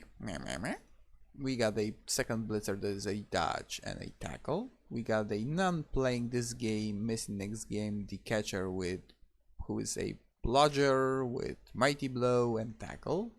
The other catcher which is a block with leap. The normal catcher with block, a vanilla thrower, a lineman with guard and block, which is always nice, even if he's 5 movement. Well, basically he's 5 movement, 7 armor. He's 5 movement. Isn't it illegal to keep an elf with a movement bust? Nah. Nope. Really? I was thinking that the elf union or something will say that this is illegal because you got a movement bust on an elf, so he basically should be killed and offered to those poopy elfy gods or something. Yeah, the thing is, you do not fire elves; they die. So if they don't die, you will not fire them. Everything on an elf is good except minus injury. So losing strength is nasty, but losing a movement, nah. A 5 Who movement cares? elf? It goes on the line of scrimmage. It's there to die. Okay, and he's Yeah, got this the is what the lineman with... attitude I also take to my thralls. Yeah, Minus movement doesn't really matter. yeah, but your guys got the written expendable on their face, so yeah. If you got 200 gold and you don't know what to do, then you replace a lineman. If you're an elf. He's close to that. Also, he has a 5 edgy wrestle with dodge, for God's sake. How to pronounce the thing? Raj. It's like a shortened version of Roger. It's not that hard to pronounce. ROG. Just say ROG, Rog. Well, if you... Or ROJ. Yeah, but if you look, I got problems with R's because I do have a... How do you call it? Yeah, but you say wrestle. Yeah, wrestle is no problem, but Raj... When basically, I don't know why, but when I'm talking to somebody and I'm not talking in person, when the R's come up in English, I'm just broken down. It's like take your time and just pronounce each skill is not that big of a problem. Yeah, but yeah, the team is okay. They still haven't bought a stadium upgrade, which for elves I would buy something like a have no money. They got 140k. Come on, they're not poor. Yeah, but you do that when you get over the 200 or something. Yeah, but I mean, if he loses a blitzer, he wants to... I will probably, especially that the high elves get the best journeymans in the game. I just risk it just to get the cozy grass. So same journeyman as dark elves. Yeah. Yes. One of the best journeymans in the game, and I would just risk it. No, they don't. Just dwarfs. It's not the best journeyman. No, the elves. They are much more useful than best journeyman is a dwarf. Yeah, that's what I'm saying. Dwarves are the best. No, they aren't. They have block and tackle. Yeah, but on the freaking lineman. For free. I would still go with the cozy elf grass, so when you fall down on your face, it doesn't hurt you that hard, and it looks funny because it looks like Nuffle Blessed Grass, not Nuffle Nurgle, because it's quite any greenish. non-skilled player is just basically a star player points for me. That's how you look at linemen. There's 3 star players. Just 3 star player points. Yeah. To level up your players on. Well, maybe. That's how yeah, I see and the pinky communist elves, what they got here are basically there are 9 players here. The nightmarish accuracy, safe throw, kickoff return, strong arm thrower is out for the next game. Yeah, it's I don't know what a fractured leg is, but I think it's an MNG. I'll just say to you, a fractured leg is a MNG. Yeah, right. So, because he still has the other thrower, it's not as good. It's true, but still. Yeah. It's a useful plan B, but anybody who makes throwing a ball plan A is, I mean, you can always try an interception. Yeah, and safe throw is good, but it's not let's face it, guaranteed to work. The communist elves, the elven union in general, are the elves that do make one of the most passes in the games in general. Yeah. Because they are but quite that good doesn't mean that it's good. Basically, it just means that they have to do it because they suck in every other aspect of the game. Yeah, but basically, compared to some other races. If we look on this, everything that you have to roll the dice for is risky. Yeah. And so why roll twice? Yeah, but I know. But on the other hand, this is a game when you have to play the ball, and passing the ball is how much risky we can say it is. It is a part of the game. Yeah, I pass all the time. I don't have any passing skills. Yeah, see? And he's in 9th place. And I'm in 2nd, and I use Godzilla to pass the ball. Godzilla is a thing that should not even exist. I now have a player who might pass the ball with Agi5. Another thing that should not have existed. Great. Does it have block and dodge? Yeah, let's change the stream name from Blood Bowl 4A to Blood Bowl and his abominations. Yeah. Well, it's not an abomination yet. I have wait. You're saying that Godzilla is not abomination? Is not a abomination? It needs one more strength and then leap. No, it needs 2, and then he needs 2 sets of movement. No, he needs to die. That's what he needs. He needs to die. One more strength. Give it strength 5, and then it gets leap. So it's block, dodge, strength 5, leap, agility 5. That's nice. Okay, let's move to the next match because hearing this hurts my eyes. Okay, so we got the Spawns of the Leviathan. So in the long term, one of my favorite teams here, because I don't know, I just like the Lizard player. And yeah, but you also said that of the Horror All-Stars that you didn't want the poor Necro to be lost. Yeah, that's the problem. And here we got the Horror All-Star, which I was hoping that this will be a draw. And I have to say, the Horror All-Stars do not have a bad team. Yeah, they got a great team. 3 guard zombies. Yeah, they are the poor Necro just for money-wise, because you are the rich Necro, so somebody has to be the poor Necro, but they got a very good team. They got the Little Mummy, as we call it, because they got this Strength 5 movement free flash golem with block, and he's dodge already, isn't it? It's a pro mummy because it has tackle next, I think.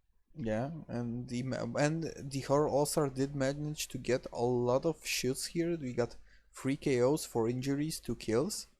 The Spawn of Lion got only 2 KOs, which is quite baffling to me, looking at the fact they do have the strength advantage, because 2 5 strength lizards are fucking hilarious. And then we got we are even talking about the how do you call the big lizard?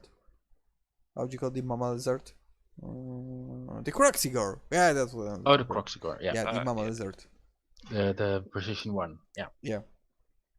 I like. No, some boring guy says that his Saurus only pretend to have armor value. Okay, I can go with that. In this game, and in the previous game, it's true. Yeah, but the AV8 I think was the only one who didn't get removed from the team. Oh, the funny thing, when I was playing him, I was trying to get this guy down very fast. Couldn't do it. I got the other Sauruses, no problem. This guy doomed. Yep. Sometimes. But the problem for Sauri is they develop so fucking slowly. Yeah. And they don't have the mighty blow. They don't have the break tackle to. They basically don't have enough skills to really matter. Yeah, but And this in is the the problem game here. against Necro, you're expecting the guard and the strength 5 golems to hold their own, basically, by splitting the team somewhere up, and then the ghouls and the whites and the werewolves to hunt whatever is vulnerable with your mighty blow and piling on, or your block and claw. Yeah. And well, basically, this is how you play Necro. It's a very much a control team. So every piece, every of your players need to be in the right position, so you can use them to massacre your opponents. But on the other hand, playing against the Lizardman, this is the one thing that is very much holding you back, because more than half of his team is quite difficult for you to move, because they are still the strength 4s that you got. Here you got strength 5s, which is baffling for me. And looking at the skills he's got a 1-star with a mighty blow. He has the guard with break tackle, which is phenomenal because he can move around. But he's got another armored busted Saurus, which hurts. But he's a block with guard and tackle, which is quite useful. Yeah, basically I'm thinking that, as we were saying, some guy, you can correct me on that, but I'm thinking he's trying to play the long game, so he's not trying to win this division. He's just trying to build up his team so he can massacre the next division in next season, which is always nice. And he's very active in recycling his skins. Yeah. Well, I'm quite happy to see that he has a complete. He has his skins are incomplete, which is nice, because he did struggle for that for a long time. Yep. Yeah, he says he was trying to what was no longer possible in this game. Well, I would not say that, because a lot of matches in this division show that even when you are quite back in the end, you still can go up. You still can win all the other games. Let's face it. Look at the Skavens. They were the ones that I was saying that could be winning this division, because they were a very good position. And then basically we did the I'll call it the Abram maneuver, which is he was in a very good position. He played with me. I broke the team, and now he's losing. Which happened exactly which happened exactly the same thing happened last season to the Chaos Dwarfs. And the other team, that the Blood Elves, were in this exactly same position. Then somebody curse cast them, and they got massacred by guys in tights. Yep. Yeah, it was. I probably think that this game, when the Wood Elves were massacring the Blood Elves, was looking more like the scene from Shrek when Princess Fiona just, from the first part, when she just massacres the Robin Hood, these guys, that's just kicking. But only in this case, it wasn't the lady that was massacring, it was the Robin Hood that was massacring the other team. Yeah. Yeah, he says that his team really needs a Frenzy Saurus and tackle on the Mighty Blow, then they feel more confident. Yeah, agree with that. Yeah, let's check the poor Necro, because we have to do them just. Where are they? Where are they? Where are they? I'm blind. I cannot see the poor Necro. Oh yeah. We already talked about your game, so that's good. We will talk about it a little bit. I need to, put up. Yeah, the poor Necro, when you look at them on paper, I'm just baffling why they cannot win games. They got a very good team all around. The rights are great. The werewolves are okay. The zombies with guard, a zombie with kick, tackle, wrestle. The flesh golems, one is a bludger. Yeah, the one is a bludger and the other is a mini mummy with 5 strength, a guard and a mighty blow. Very good team all around. It's quite baffling. They even can get decent ties, which really hurts me, to be honest, because it isn't good to look at a team that should be fighting in the middle or even somewhere in the top, and it isn't. On the other hand, as I was saying, this is a very equal division, and I know that if some people are winning, somebody has to lose, but I would like to see them reinforcing. So yeah, this is bad. Yeah, and yeah, let's move. Or if you guys have anything to say, because I also took the mic. So yeah. Well, I think he's next season. I think he's capable of picking up some games in the last half of the season, because we're not even halfway through. Yeah. So But anything isn't getting settled in first of stone. the season is I think not really possible anymore. And from that point of view, he should just enjoy the games he has with Yeah. no pressure. And I think that's the best idea to enjoy, Yeah, because he and has a solid team. There's a few things he can develop, like his werewolves can be picking up some more skills. And yeah, a guard dirty player is not ideal. I mean, a dirty player with another skill is not ideal, but definitely not yeah, with but guard. the problem is in Necro that, especially how he got it. If you're getting an option to getting a guard on a zombie, you take that guard. You must take it. Yeah. Yeah, and here he's probably the problem with this guy. He's 90k, but basically he's got a one useless skill, because at this point you'll not be using the dirty player because you need too much desperately need the guard to use the dirty Yep. player.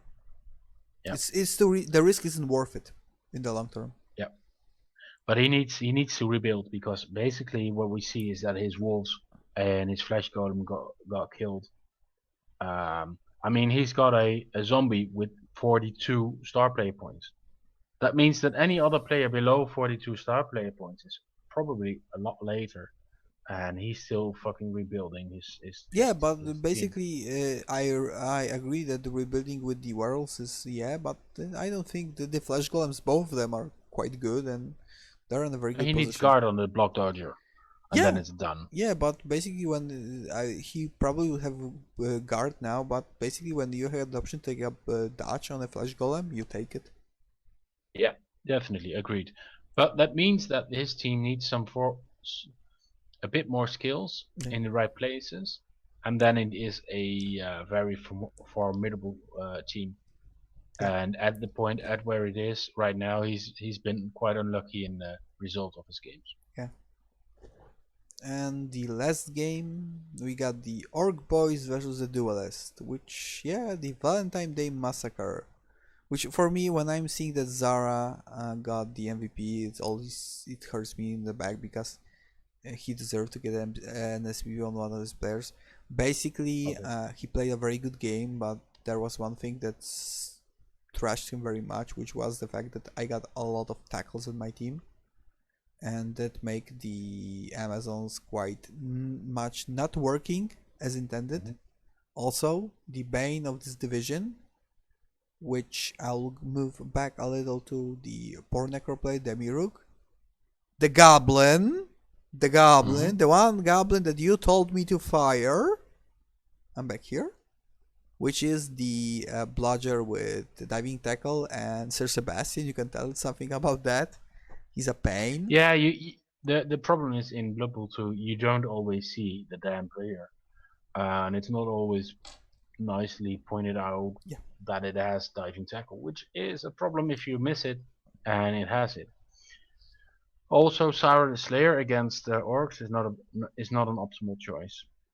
He needed the strength advantage. He needs something to get the strength up. But basically, the whole game I was keeping Zara in check, so she couldn't do much.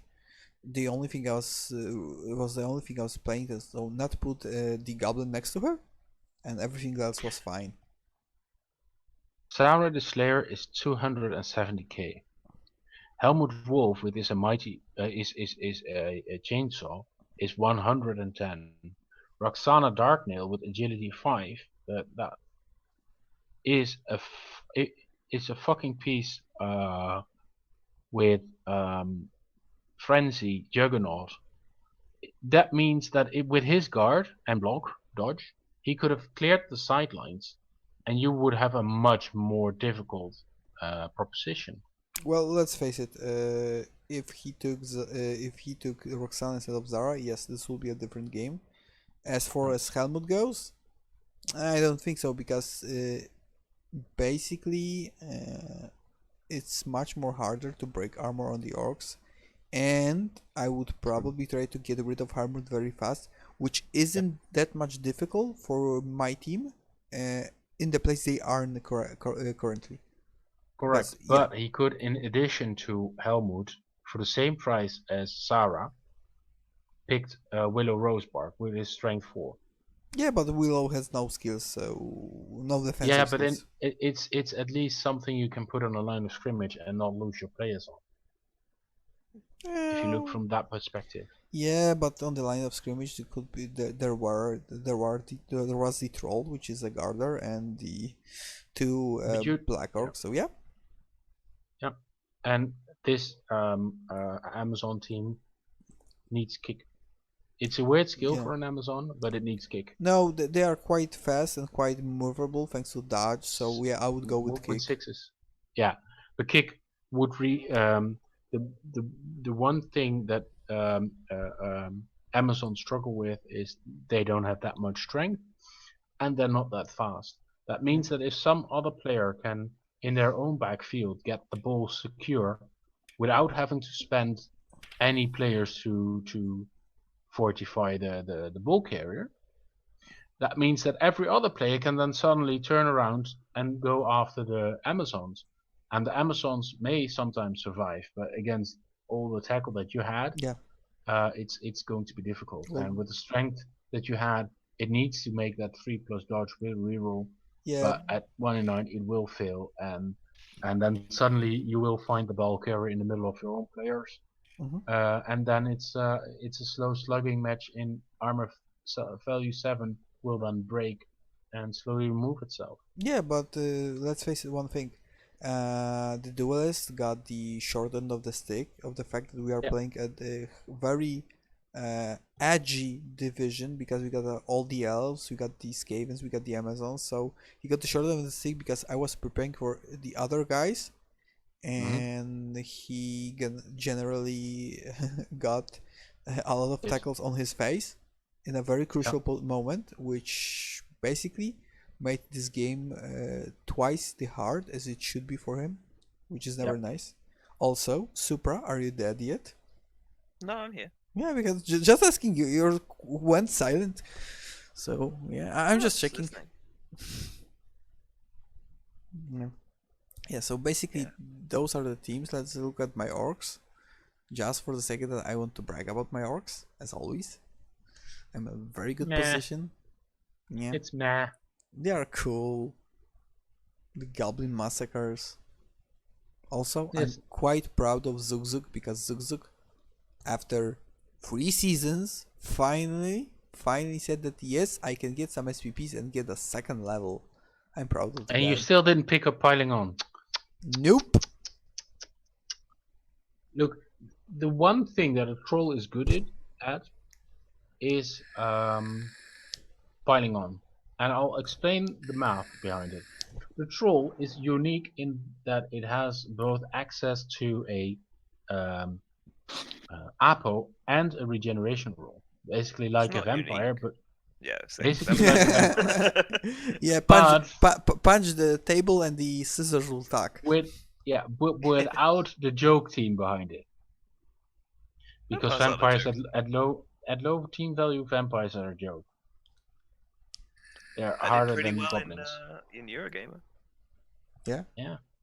And the troll is therefore the perfect bait to be fouled.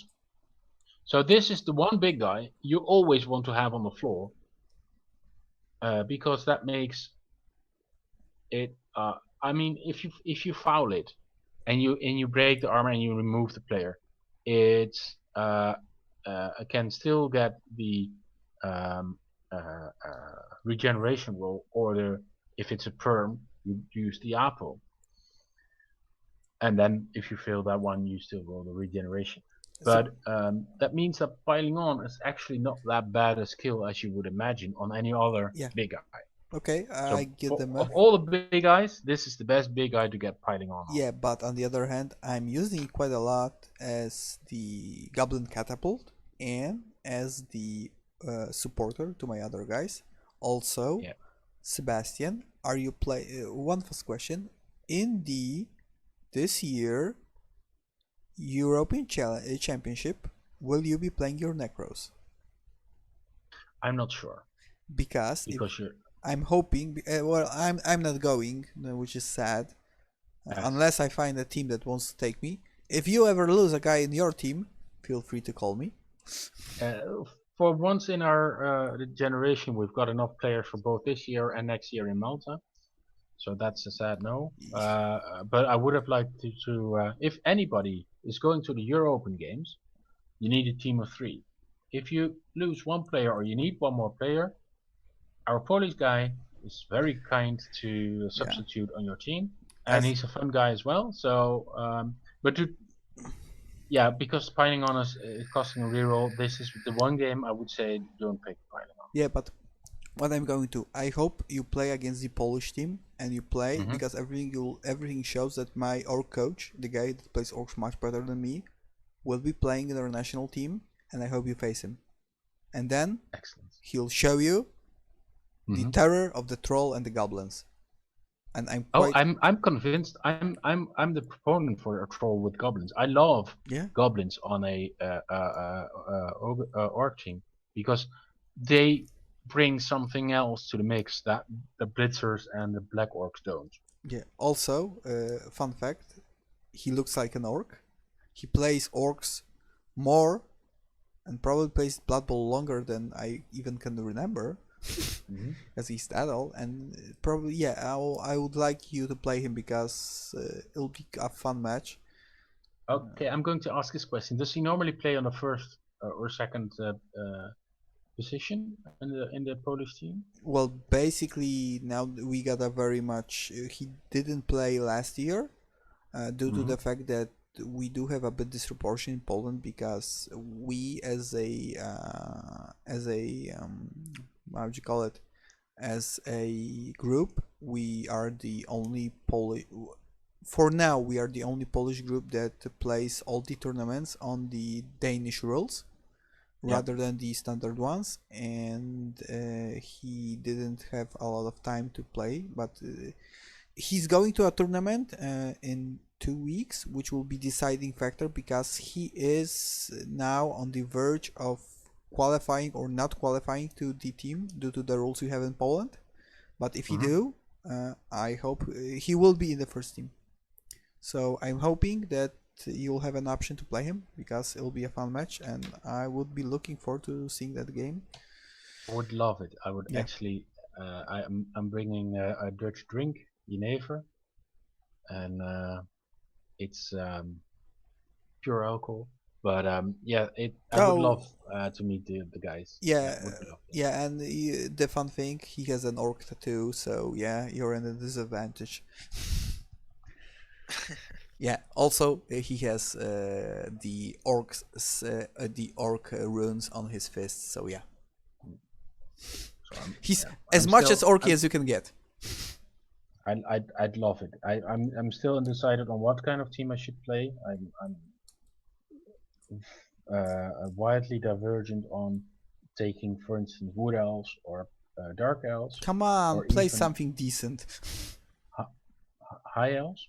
Oh, come on, really? And I was hoping. Chaos? Okay, Chaos cool, Nurgle cool, but please don't play elves. People should be banned for playing elves. No, the reason for the last 2 games is because I need those 3 to complete my 26. So you're going for the enough patch. Yeah, and wood elves because I used to be not so bad a coach on Blood Bowl. And Necro is a team that I have played for a few years, but in this rule set, It's not that it misses one skill to make the team that I want to make. I know the same goes with the Skavens, and I told the guys, but hell, they argued that this is a better rule set. Nah. But for those of you that don't know, in tabletop, if you play enough tournaments and you complete the playing all the teams, you get a special patch for it. Yeah, there are 2 patches even. So there's a patch without the new teams, Slan, Brytonians, and Khorne. Khorne. Yeah. And there's one with, and I didn't know it had 2 of them because I already played the 3 new teams where I said I didn't want to, but now I still stuck with the High Elves, Chaos, and Nurgle. Okay. And if I need to do it anywhere, yeah. And I'm miffed about the rules because you get only 1 star player. Oh yeah, this I know because it was probably from the British guys that they were saying that having 2-star players is a nightmare because and this is a almost direct quote, but it was something about they were saying something about the fact that people can massacre with halflings and underworld because they can take 2-star players. And when I was hearing this. That's bullshit. Yeah, I know. Every person that plays this game knows that it's bullshit. Yes, Underworld can be quite strong, but they are weak on armor. So even if they are taking, and basically when they are taking 2-star players, they work correctly, and they do have the options of playing against the tier 1 teams. But I'm thinking more that this has something in common with a lot of players being a bit too scared that the fact that teams other than tier 1 and 2 can be competitive for me, which is stupid, because I'm thinking that basically all the teams should be competitive.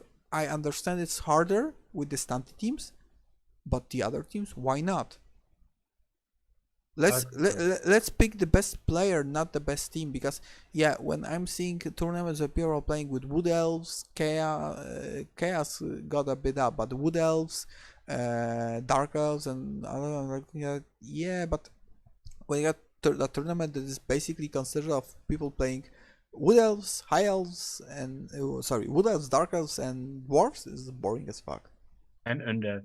Yeah, well, basically in Poland we don't have a very good undead coach. A lot of people play them, but there isn't somebody who say, yeah, he's great with undead. We got a one player that we are calling him the Miracle Worker, because no matter what team he touches, he is quite high or even wins. For a long time, people are saying that the Chaos Pact isn't that good, and he just went tournament after tournament and won them with no problem. So yeah. Yeah. I think Chaos Pact could be quite strong, right?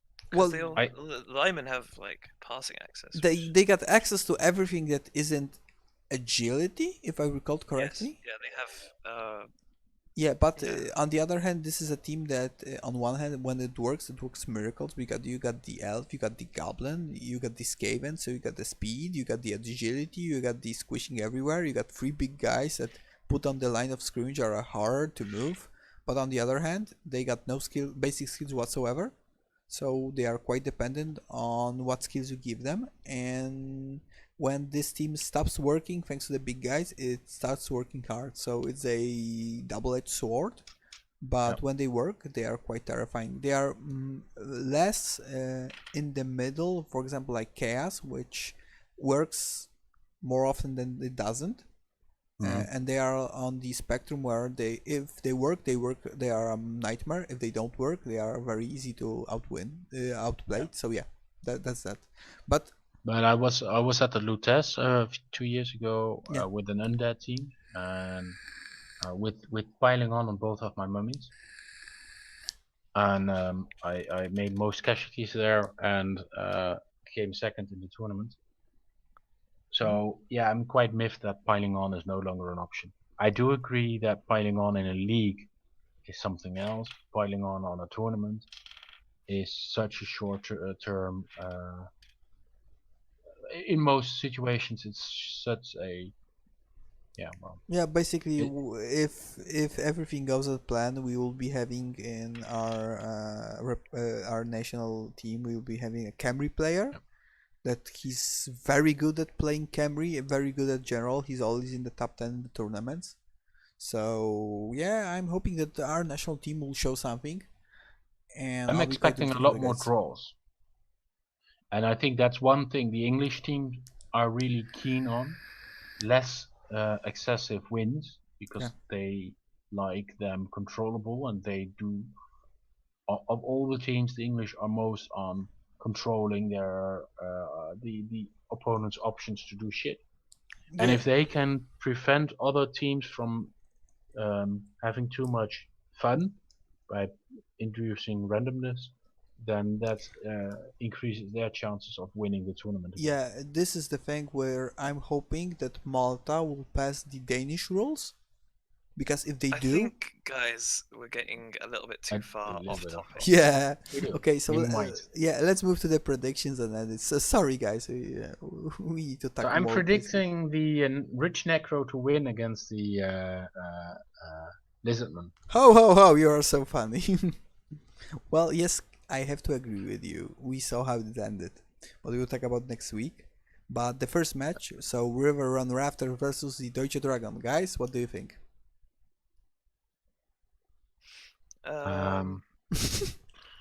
Yes, I'm going to say the River Rafters are shaping up to be quite a good team, but they're both in basically the same team value.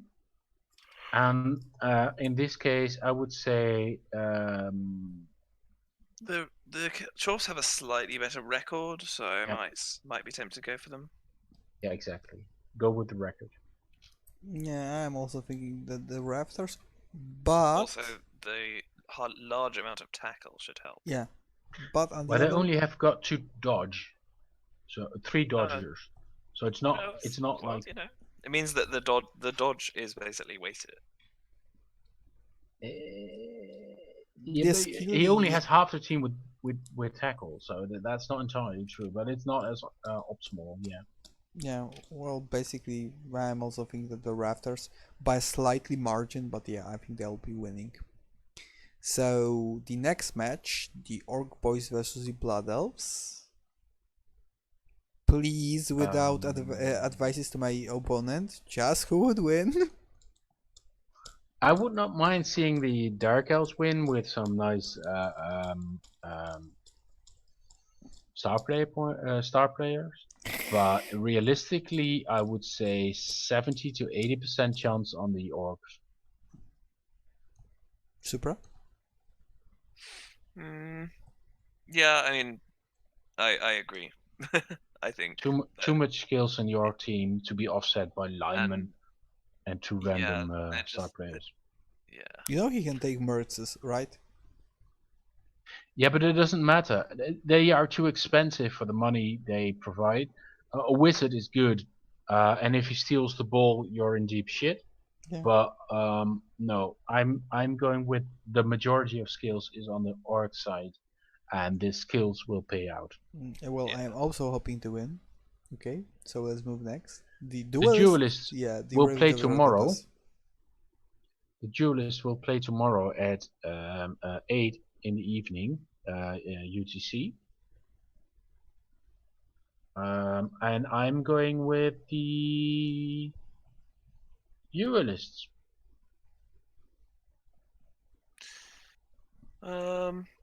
Based on the fact that I think the Skaven could do it. Well, how much tackle is there on the Skaven team? 1. Yeah. True. That is true. Which is second? Which is the second? There's only 1. Yeah, there's 1. What? So there's only 1.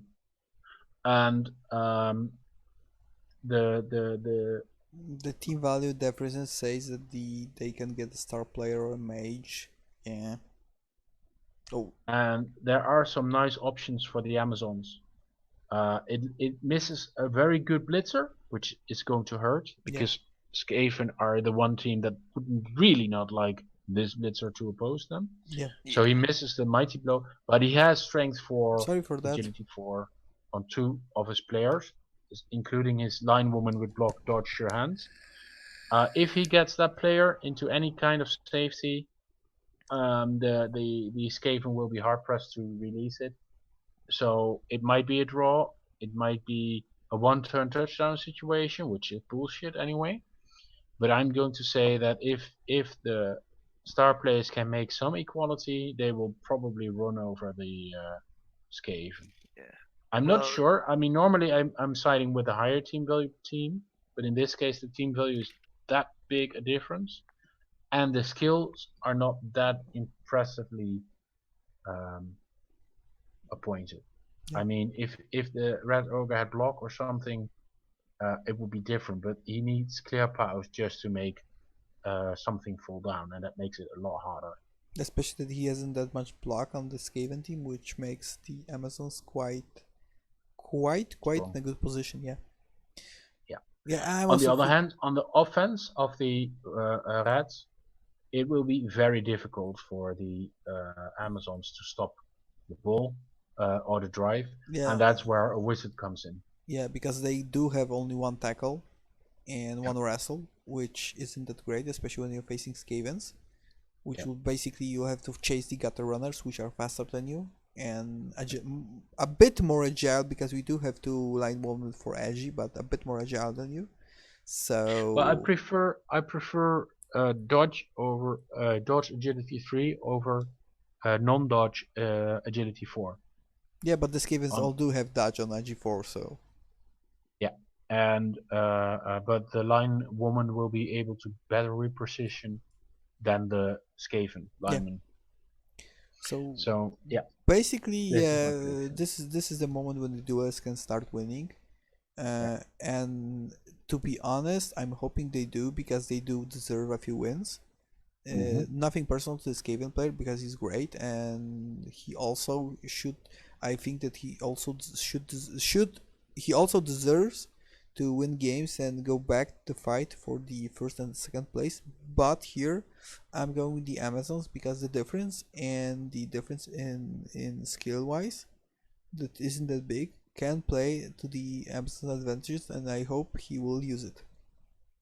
Yeah, there's one option that the Skaven have, if they are lucky, and they do get their casualties in, and it will then start to snowball, because they do have 2 piling honors.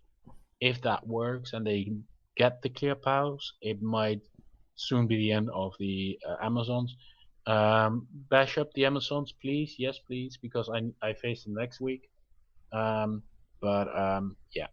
I think it's a hard match for the Skaven, even if they win. Yeah, they got they can win, but yeah, I'm sticking with the Amazons. Okay, so the next match, Horror All Stars versus the Tungsten Titans, the Dwarves versus the Poor Necro. Yeah, Dwarves. I'm hoping for the Poor Necro. I'm still rooting for the Poor Necro. Nothing against Vilanci. I love his game style. I love his team. Filthy Dwarves, but Supra. I'm going to call this 99% to the Dwarves and 1% to the Necro. What is your call? Yeah, I agree. Yeah, I think the Dwarves are gonna blow them away. I'm really hoping for the Necro. I mean, you hope. Yeah, I'm hoping. I'm really hoping. Realistically, it's not gonna happen. Yeah. Not against this goody coach. With his play style and his fucking team, it's going to be a nice another for the Necro. It's not going to be a nice game for him. Yeah, still hoping, but and I think he can do a lot of damage. Yes, and he may pull off a draw. He may even win, but it's not likely. Not in the condition his team is, and in the condition the dwarf team is, because the dwarf team, it's such. I found his power. I saw what he did, and it's fucking amazing. Yeah, and there's no, even if you break up a few of those fucking dwarves, kill the dwarves for me, so please. There's so much guard. There's no getting away from all that guard. Yeah, I'm really hoping that he'll massacre the dwarves, because I have to play the dwarves, and please massacre the dwarves. But yeah, let's move to the next game. The Communist versus the Blessed ones. So I've got no clue. Well, basically the Blessed one are this team that goes slightly under the radar. They got a good team. They know how to play, and they are playing the Communist cells, which I hope they massacre, because I play them next. Also, they have no tackle. They have no tackle. Yeah, that's the problem. And basically, there are. This is the moment, and I'm thinking, yeah, that it's hard to say. I'm hoping for the win, like last week for them, because it suits me. On the one hand, on the other hand, I'm seeing a good coach, and he's slightly under the radar, which works in his advantage. But on the other hand, the elves are very quite hard to pin down, and they can just. He's got a strength 4 block dodge sidestep mighty blow tackle guy. Yeah. I mean, yeah, and strength 4 catcher. Yeah, block and wrestle. Yeah, and the killer goat doesn't work that good against him. No. But on the other hand, they outstrained them, and they can use it to the advantage. Hard to say. I'll not say anything about this. I'm hoping for the win of the blessed ones, but yeah, I think I would give the edge slightly to the blessed ones, but you never know. Yeah, I'm giving the edge to the blessed ones based on their results to date. Okay. True. They are doing better. Because, yeah, exactly. Because he's got a solid 3-1 team. and 2, and they're 2-1 and 3, so it's not that different, but yeah. It's not that different, but he's slightly higher, and Ramhart is, it's fucking chaos. You need to fuck up and do bullshit elf things, and if that works, then yeah, the elves can win. But I think the Chaos have the game to lose. Yeah, I think the Chaos have the game to lose. I think they are supposed to win in this matchup, and if the elves get away with elven bullshit, then they will win or may win. But I think the game is supposed to go to the Chaos coach based on how I view his performance in the last few weeks, because he's got very strong, very fast. Yeah, and I'm saying he's just slightly under the radar, which works in his advantage. Yeah. Because we are not paying that much attention to him, but he still wins, and he's a good coach with a good team. So yeah. Okay. Personally, I would not mind the Pro Elves win, because it would be easier on my results. But I don't expect it. It's hard to say. Okay, so and the last game, the Bridge Burner versus the Amazing Strippers. So we got the Slan/Kislev versus the Elves in Tights, and we got the leap game here. The leaping game. The Wood Elves are gonna win. Just. I hope not. Based on everything, the Bridge Burners will be rebuilding with 7 new players next week. Yeah. I'm really hoping that the Elves in Tights will be rebuilding, because it also suits me, and I would like to remember that if the Bridge Burners manage to burn the tree, I'll praise the shit out of them. And that's a promise. Yeah, the thing that you need to look at, from my point of view, is team value. I said normally I go with the better team value. The Bridge Burners are much higher in team value, but the efficiency of the Wood Elf team is far superior. Higher. Yeah, it's far superior. It's the Mighty Blow tackle War Dancer with Dauntless, which is not that. Yeah, you'll not be using it here, so yeah. But the Strip Wall tackle War Dancer is epic. He's missing his catcher, which must be annoying, but he's got one more with sidestep, so the one-turn touchdown is always an option. And guard with sidestep, block dodge, sidestep guard, very amazing. He's got 2 catchers with block and sidestep, incidentally. Yeah, the lineman, the wrestle and dodge lineman, wrestle. You will not see a classic cage. I think a classic cage is a mistake for both coaches. Yeah. But the Mighty Blow War Dancer will probably be able to do quite a significant amount of damage. The Bridge Burners are still having a very good blitzer in their piling on guy. Yeah. But with less movement, so it's very important for the War Dancers to be away from Whiskey Jack. but the rest of the team, outside of that particular very good player, is a lot weaker. Yeah, the catches are good, but they're still strength 2. And that's not a problem for the War Dancer or a Wood Elf catcher, because block, dodge, and sidestep makes repositioning them a lot easier. And repositioning for the lineman on the team, yeah, you need a 3+, and then you can just as well leave. But no, I think yeah, I think it would be nice if we saw both teams totally massacred. Yeah, And there is the option. I'm okay with that. I'm super with that. So ignore the fucking tree, but then kill both of his war dances, and I will praise you to high heaven. Yeah. To be fair, the war dancers aren't particularly high level. One of them has a double, but yeah, but let's face it, a war dancer is a complete player. Every skill extra is just a bonus. Oh, I know. That's what I mean. Like, but they're not hard to replace. Yeah. And the mighty blow is just nasty. Yeah. Yeah. But it's the mighty not. blow is nasty, but there's no reason why this team should be first, based on the. It's got 2 doubles. Well, and the fucking tree with 2 doubles in itself. So it's got 4 doubles. And that's it? It's got 5 doubles. Which is the 5th? 2 guards. 2 guards. Yeah, 2 guards. Mighty blow. And five and 2 doubles on the tree. Yeah. So yeah. Exactly.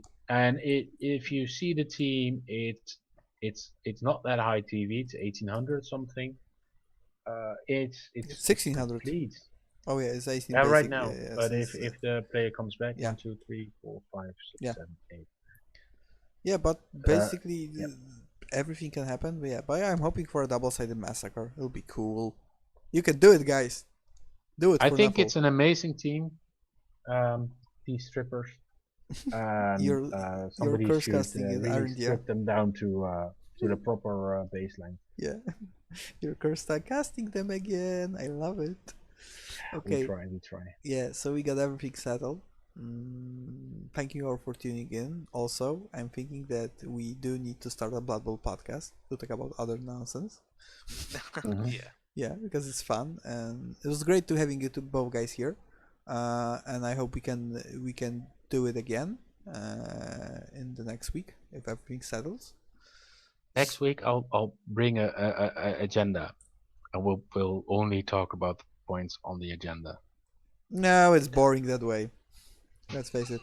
Also, all of you out there, remember a few things. For example, remember to like and subscribe, leave a comment. It's always nice. I'm trying to build a YouTube channel. It will not work, but I'm trying. Also, if you listen this far and you do come to the Polish Euro Open, look me up for a free beer, because it's an amazing feat of fortitude, and it should be rewarded.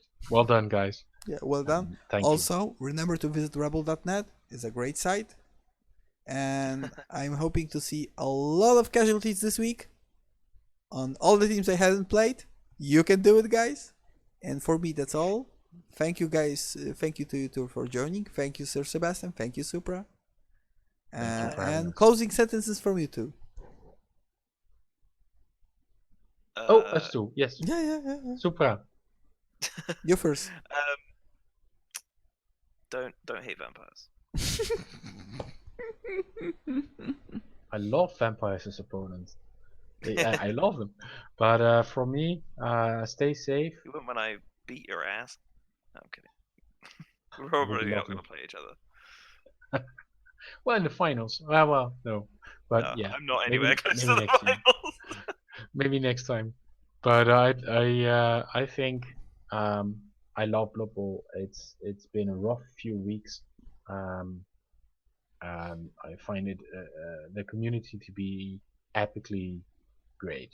Epically amazing. I'm very grateful. I'm very grateful for being here tonight and being part of this great phenomenon. Yeah. Also, I'll add something. I was thinking I'll never say. Thank you to Eurogamer. If it wasn't for you, I wouldn't be here. Supra wouldn't be here. Yeah, it's true. Yeah. Well done, Eurogamer. Yeah, well done. For once, I think you did something Well, right. it wasn't actually. It was actually written by Herringsword, wasn't it? That article. I think it was how do you call it, interview with Harrison. So it was an interview with Herringsword. Sorry, but basically it went up on Eurogamer. I found the article just by total randomness, and I'm still grateful for it. So yeah, thanks for that. I think I saw it on Reddit. Probably posted to the Warhammer subreddits or something. No, but basically it was a good article for once. So thank you all. Thank you all for joining, and hope to see you next week. And see ya. See ya.